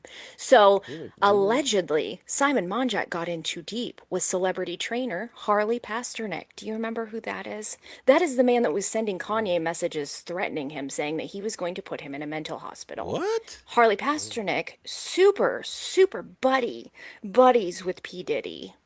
5 months after Britney left this earth, Simon Monjack left in the very same way. The crazy thing about this is there were claims that there were mold in their house or some sort of environmental cause. See, I remember that. I remember all that shit. Yet none was ever found. Oh yeah, it's like it's like a silent. I mean, if you don't see it, it's like a silent killer. It's like when they say what's that shit? The silent killer, like if you don't have like one of those alarms that can like test like the dioxide or something. Not dioxide, but you know what I'm talking about? Carbon monoxide. Yeah, it's like a silent killer, right? Yeah, exactly. Carbon monoxide. So the thing is, with mold, I mean, you can see it, but if you have it like in your attic and shit, that shit can just like spread pretty rapidly through your vents and stuff, and that can kill you and get you sick. You better check. You got an addict? Yeah, I'm scared to death. You got an addict? Yeah, I got an attic in a basement that like sometimes get water, and then it'd be mold. But I got this like super industrial stuff that I scrub sometimes. Don't paint over it. Yeah, don't paint over it. A lot of people paint over it. No, I don't paint over it. I just scrub it away. It don't come back like yeah, scrub that shit off. With Michigan, we got basements. Yeah, with Michigan, we got basements, and sometimes like with basements when it rains, you got some flooding issues, and then like. Right. The water get on thing and mold, but you scrub it away and it's fine. But like I'm scared to death now. I'm scared of some mold I don't see. I'm gonna die, bro. You don't want to go out like Brittany Murphy. Mold in their house. Hell no. Some sort of environmental cause, yet none was ever found. Brittany Murphy's mother continued to live in that house and never had anything happen. Brittany's father has maintained that he believes it was rat unaliving that took out his daughter. After everything has come out about Diddy, and we've seen so many people that end up gone after hanging out with him, because Brittany Murphy was hanging out with him for years. She hung out with him with Ashton Kutcher. Did Brittany see something? Did Brittany know something? Or was this potentially about some money that was owed to Harley Pasternak? Those are my questions. And how do all of these young, healthy people end up getting pneumonia when they in some way have associated with P. Diddy? That's interesting, man. I don't know. What do you think? That is interesting. The pneumonia thing, the mold thing is scary. But yeah, that's weird because like, why is... Her mother lived there, and she was older. Like, why she didn't die of the? Did they get the mold fixed? I don't know. Yeah. I don't know. It's weird. What do you think? What do you think? I mean, I think since these are Hollywood people that we're talking about, I think they all know the same people, so it can be a little far fetched, possibly. But I don't know. I need to see more. Let's talk about Marlon Wayans really quick because this is what kind of sparked everything. A lot of different things. So Marlon Wayans went on a radio station actually out here in LA, and so they asked him about the Diddy documentary, and this is kind of what he said. We ain't baby all close. Nah, you stupid. But yo, look, Puff is Nah. You working with Pac? Puff for 30 years. You saw Big before he passed? Yeah. Bro, so you're close. And Jack, what were you saying? In the documentary, there was insinuations of, that Diddy possibly had something to do with both Tupac and Biggie. And, Who's telling the story, right? You can skew people very close to the situation. But you can I love how Marlon was trying to like shift it away. Who's telling the story? Bro, there's no narrator. It's a documentary. There's like tens of, if not hundreds of people that are cooperating, like they're telling their story. The guy's like people closest to them. with both Tupac and Biggie, and who's telling the story, right? You can skew people very close to the situation, but you can create any narrative as a producer and as a director. And as a storyteller, I can create a narrative. There's facts. It's a documentary. This ain't fucking The Lord of the Rings, bro. What are you talking about? We're talking about an actual documentary. Right. Pinocchio. They just think I'm making some shit up in their ass. Yeah, he thought Spielberg directed this or something. I thought The Reckoning was written by James Cameron. I'm sorry, I don't know. Yeah, no, this is a real life story, bro. Come on. Yeah, ain't no Pandora. Be like, you know what? You have. I could create a narrative. Well, we see like, it all the time on reality shows. Like, nah, reality shows. Yeah, That's how you're you write a narrative. character. It doesn't mean it's true. It doesn't mean it's true. I can get interviews. I can do this. I can get footage, and I could make you think this about that person. Nah, for sure. Yeah, why would you do that though? That's the whole thing. Is why would you want to do that? And I mean, I would say I do agree with the reality show because making the band and the whole Danity Kane situation, that was a reality show if you really think about it. So it's called a reality show. Yep. Yeah, right. I mean, it's anything but reality. So we know that there's a script. It's just to sell views and or people watching and shit like that on TV. Especially when reality TV was a huge thing on MTV and all these other networks and stuff like that, right? So yes, in that sense, yes. But when it comes to people's testimony about what happened after the fact, that is now not part of the reality script that you saw on TV. That's where you have to differentiate. This ain't Scary Movie 6, bro. Like this is an actual scary movie for people. You know what I mean? So I think Marlon possibly is a good friend with Diddy, and he's trying to side with him and try to, like, I don't know. I don't know if he knows something, but I don't know. He's giving him too much of the benefit of the doubt, I think Diddy is. Yeah, I think so too. You know what I'm saying? He probably knew him for so long, you know what I'm saying? Because he was around with big, like, he, you know. Oh, yeah. He was even older than me. So, like, he did above the rim. He did above the rim with Pac. Above the rim. Yeah, knew Biggie really well and Puffy and all them. So he kind of on their side. Yeah. So, yeah, I agree. This about that person. Nah, for sure. Yeah. And that doesn't necessarily mean it's true. So for me, you know, I think, look, 50 and Puff have a long-term beef. It's personal. It's between. People are saying 50's wrong for doing it, but 50's right for doing it. It's divided. It's between him and Puff. And before it's between him and Puff, it's between both of them and God. Just the way Puff is down on his luck and 50's kicking a man when he's down. God is gonna. If 50 ever luck turn up on 50, you know, that you got to be careful what you put out. I don't like that. I don't like the fact that he said you're kicking a man when he's down, because a lot of people have been saying that online. 50 did that. Diddy kicking Diddy when he's down. Diddy did this to himself, bro. Why are we acting like he did not do this to himself? You know what I'm saying? Like, and he did this to other people. Question about that too. Sure. Yeah. Like, okay, so why is all this? Like, I heard even Charlamagne say this. Where I got it from? Like, why is all this aim at 50 and shit? Why not all the other documentaries as well? Like, where Hulu made one, HBO Max made one, Peacock made one. So like, I why actually is have that. You know what I'm saying? I actually have that clip right now queued up. Yeah, so let's hear it from him, and then we'll talk about it right after. But 50 Cent posted Marlon Wayans from White Chicks and said, "Keep my name out your mouth, boy." And then Marlon Wayans is coming back on Instagram too. You about to say something, Charla? How come nobody ever says that when it's white producers? Like TMZ did docs on Diddy, there was docs on Hulu. How come they weren't Peacock. kicking? How come they weren't kicking the person when they down? Why do we only say that when it's, you know, a black producer?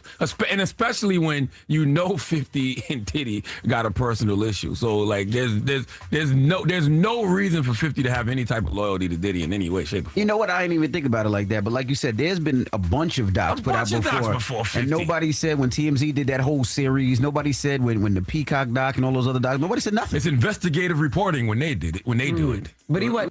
Okay, so what do you think about all this before I give you my thoughts, Q? Yeah, you agree with them, or I mean, like why is the heat?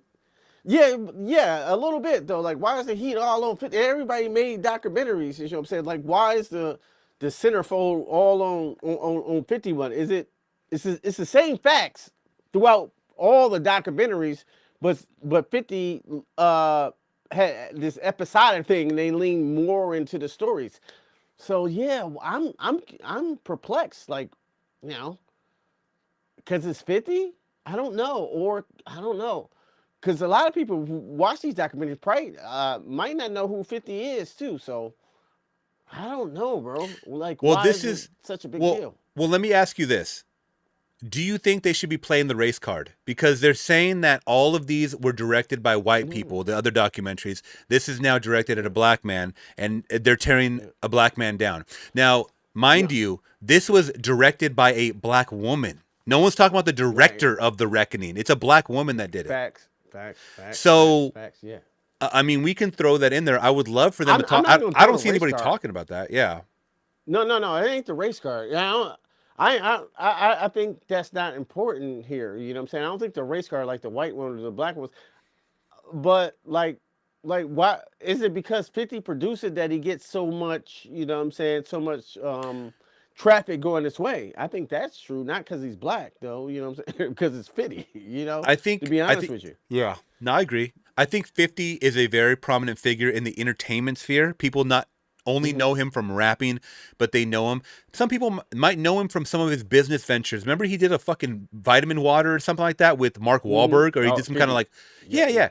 He's done, you know, all kinds of, you know, he's done liquor. He's done like all kinds of shit, G-Unit and like Power, like I said. So yes, 50 and them and Diddy had a beef. I understand that. But at the end of the day, I think the reason why this, and like you said, it was an episodic thing. It was on Netflix, one, which was the biggest streamer out of all those damn streamers. TMZ's was on Tubi, bro. Give me a fucking break. Come on. Facts. Yeah, you could watch it for free, but who the fuck's watching Tubi? Not a lot of people. So it was on Netflix, and two, they had exclusive footage that 50 bought from those videographers. So let's keep it real. Preach. Let's keep it real. It's because they had footage days before Diddy got locked up. Facts. And that wasn't even the most interesting part of the whole documentary. You know what I'm saying? That was to draw you in. The interesting part was the Tupac stuff, and you know what I'm saying, all the other fucked up shit he did. You know what I'm saying? And I don't, like I said in my documentary, I don't even think the Cassidy stuff, you know what I'm saying, with the freaky sex stuff, was the most interesting part of the documentary. I think it was all this paper trail. That is all of this, the culmination of it, you know? So I think you spin facts. I think that it's, with the Reckoning documentary, it's almost like you're watching it in real time because of how up to date they were. Yeah, they put these documentaries out like middle of this year or whatever. I think the TMZ one was like earlier this year or something like that. But it was too. Was like the first one. Yeah, it was too early though. It was too early because he was not sentenced to jail yet. So now that we have all that information, now it's like you're up to date. Now you're all caught up, right? You don't have to worry about what's going to happen because it already happened. So that's what I like about this. And then them saying, you know, kicking him down because he's black. Bro, you should be cheering him on for exposing this shit. This is an evil man, because no one's saying that about Epstein. Oh, you're just kicking a white man when he's down and shit. Like, what the fuck are you talking about? These are evil people, motherfucker.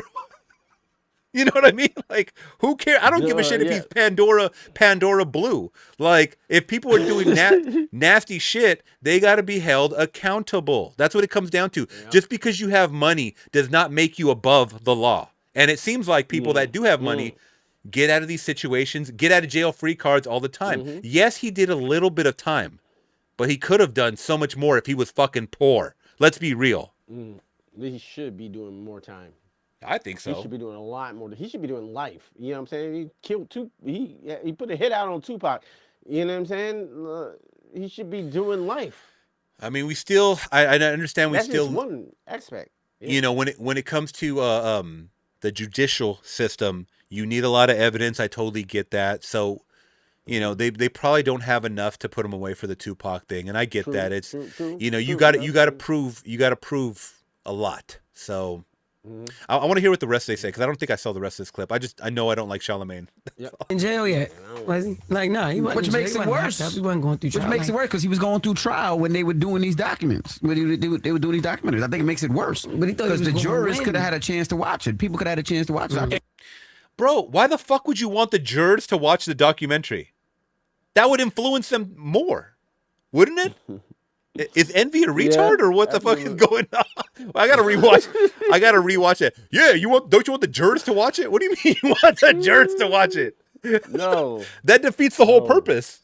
Let me hear that one more time, bro. You just I think I heard what I heard. They do it. But he wasn't in jail yet. Was he? Like, nah, he wasn't. Which makes it worse. He wasn't going through trial. Which makes it worse because he was going through trial when they were doing these documents. When they were doing these documentaries. I think it makes it worse. But he thought because the jurors could have had a chance to watch it. People could have had a chance to watch it. I think it was worse. And what is? Why would? The whole point is to not know a single thing about Diddy. Is when you're on the juror. I've never been a juror, but I mean we've all been to jury summons, right? For the most part. So they don't want you to have any relation to the trial, to anybody in the trial, because then you become biased. Like juror 160 or whatever the fuck her number was, bro. She was definitely a fan of Diddy. Took a picture with Diddy, yeah. Yes. Yeah. Take that. Yeah. Like, come on, bro. The whole point is to be fair and unbiased. If you know these prominent figures and you feel like you're going to have a bias, you are not a good juror. That's why they usually in high profile cases, they usually choose people that are older, you know what I mean? Like people that don't know much about these artists or whoever, you know, these prominent figures. So that way they can just judge off the actions of whatever they're shown or told in the courtroom. That's it. They're not influenced by surrounding factors like social media or whatever. Like, oh, I grew up with this person's music or whatever, you know? So that would, I think that would hurt the trial, to be honest. So yeah, it definitely would hurt the trial because they coming in with bias, like you said. And like, well, I like, Bad Boys for Life, and I think he innocent. You know, I just like the guy. You can't know anything about him, except I don't think so. What the prosecution and the defense present. That's what I think. You know, what I'm saying that. I think that's fair. Yeah. By the way. Is it ironic that Charlemagne is kind of shitting on 50, and he has a book that he wrote back here? It says "Get Honest or Die Lying." Charlemagne the God. Can you see that in the back? This motherfucker, bro. Oh. Are you kidding me with this yellow book in the back? Look at the yellow book in the back. I never seen that. Yeah. Get honest or die lying. Charlemagne, you Wow. You have the goddamn nerve, bro. Yeah. I used to like him too, but he is so whack now. I don't like his. He used to be very fair and neutral and very not afraid to give his opinion. Now I feel like someone's paying him to like say the right things, supposedly, or whatever. Yeah, I don't know. I don't watch Breakfast Club no more, to be honest. And then Envy's just a dummy. So yeah, I don't know. I don't like him, but. This documentary doing other than telling a story? Like literally, it's just telling a story. Yeah. Like, and it's a story based off Diddy's actions. Yeah. So how's that kicking him when he's down?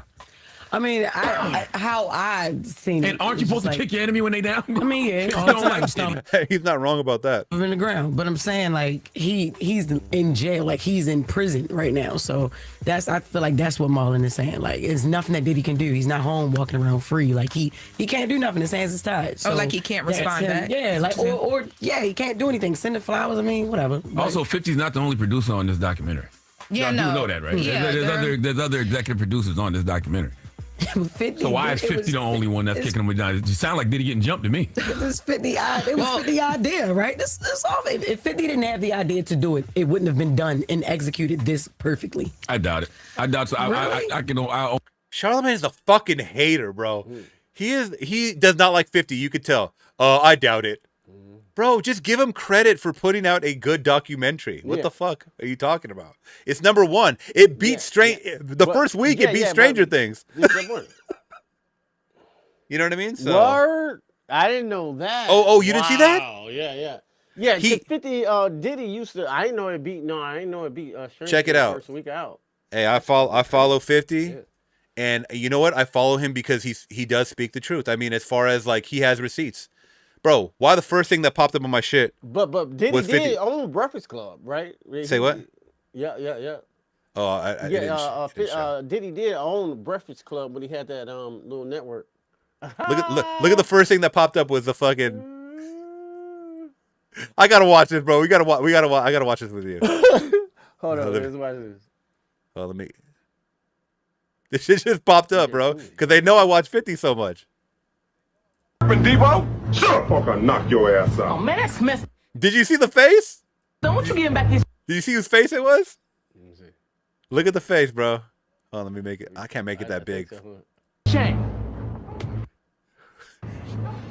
What chain? Oh, Yeah, what chain? 50. So 50's Depot.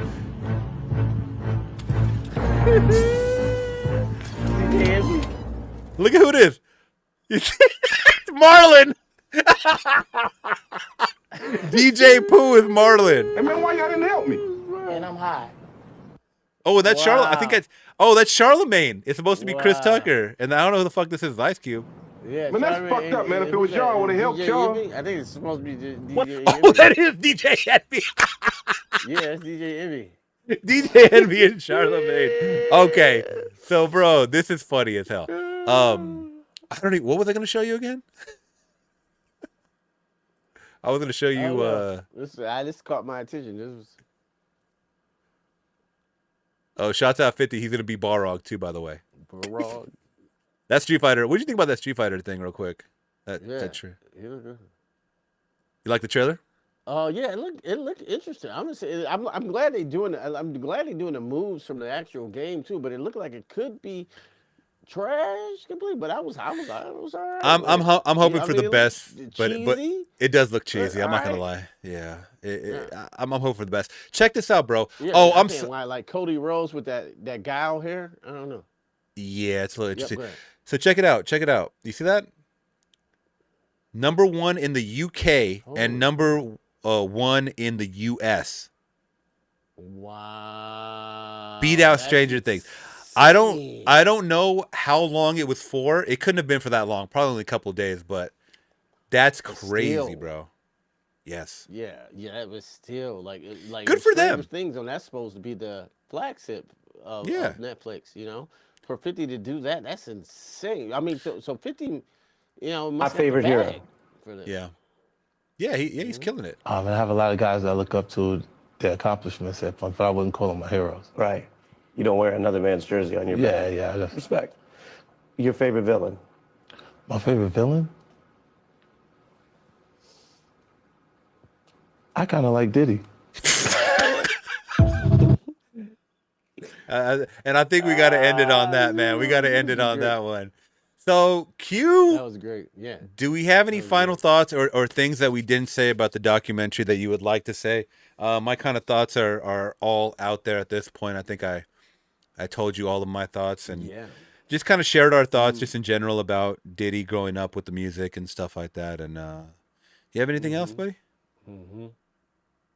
Man, you know what? These documentaries do pick people in a certain light sometimes.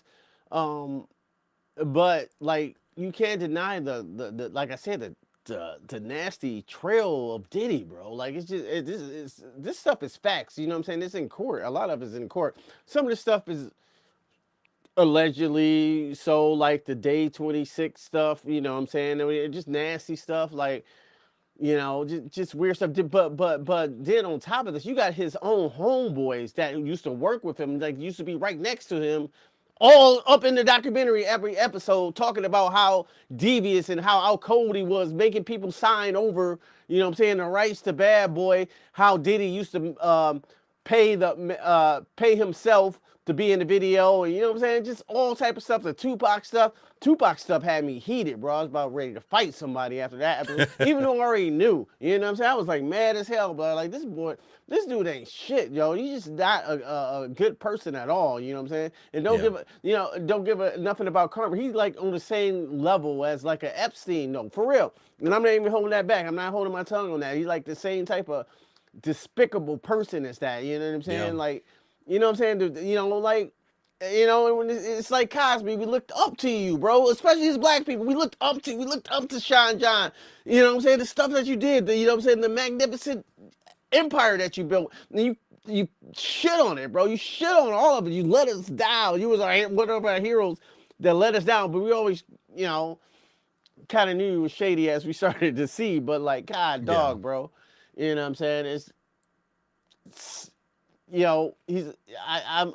it's a disappointment, you know what I'm saying? Because he just shits on his entire legacy. His career is over, especially now. This is nail in the coffin with 50, though. But like, man, it was the best documentary ever. I think most people are talking about it not because he's black or whatever, because it's the best one out there, and because it's coming from 50.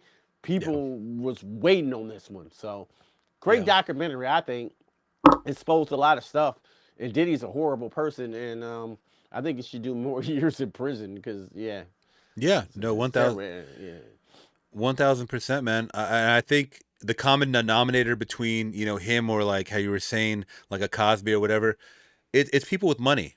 That's what it comes down to: money and power, and they are able to pull the wool over our eyes, so to speak, and get out of these situations that a lot of other people can. That's the unfortunate thing about it. But I thought it was a great documentary. I will say this though. I mean, are we still rocking with Diddy's music? He had so much music that he was a part of, bro. You had to go there, bro. I forgot to ask about it. Yeah, I like it. I forgot to ask because yes. I mean, come on, I had the P. Diddy and the Family CD, bro. Yeah. Did you have that Victory one? is fire, bro. That's Victory. Knowing that I'm 2 levels above you, baby. Love me, baby. I'm gonna make you love me, baby. Talking crazy ain't gonna be you never been broke. And all that jealousy is gonna leave you broke. So the note, man, that shit is fire, bro. What are you talking about, bro? That shit is fire, bro. Like I can't lie. Cosby Show is fire too. But you know what I'm saying? That's separate that from the art. That's what I'm asking you, because I look at it like this. If this happened before my prior knowledge, then I'm okay with listening to the music. You know what I'm saying? Like, for example, like I know Kanye is a horrible person for the shit that he said and done, but I can't disregard that he made some of the best albums. Like the first 3 albums to me are the best albums in hip hop history. The first 3. Yeah. So I can't take take that away from him because I had that feeling in that moment. Did I think he was going to go off and say the shit that he said or do the things that he said or whatever in the future? No, none of us thought that, right? So I think we can still appreciate the music, even though it's going to make us feel a certain type of way. Like I have coworkers. I'm not going to lie, bro. The other day, this motherfucker put on Step in the Name of Love, and I went over there. I go, that's my jam right there. Like, I can't lie if a R. Kelly banger comes on, and I'm not gonna like pretend, I can't move. I gotta be stiff. I can't. I gotta fight the urge. Turn that shit off. You know what he did, huh?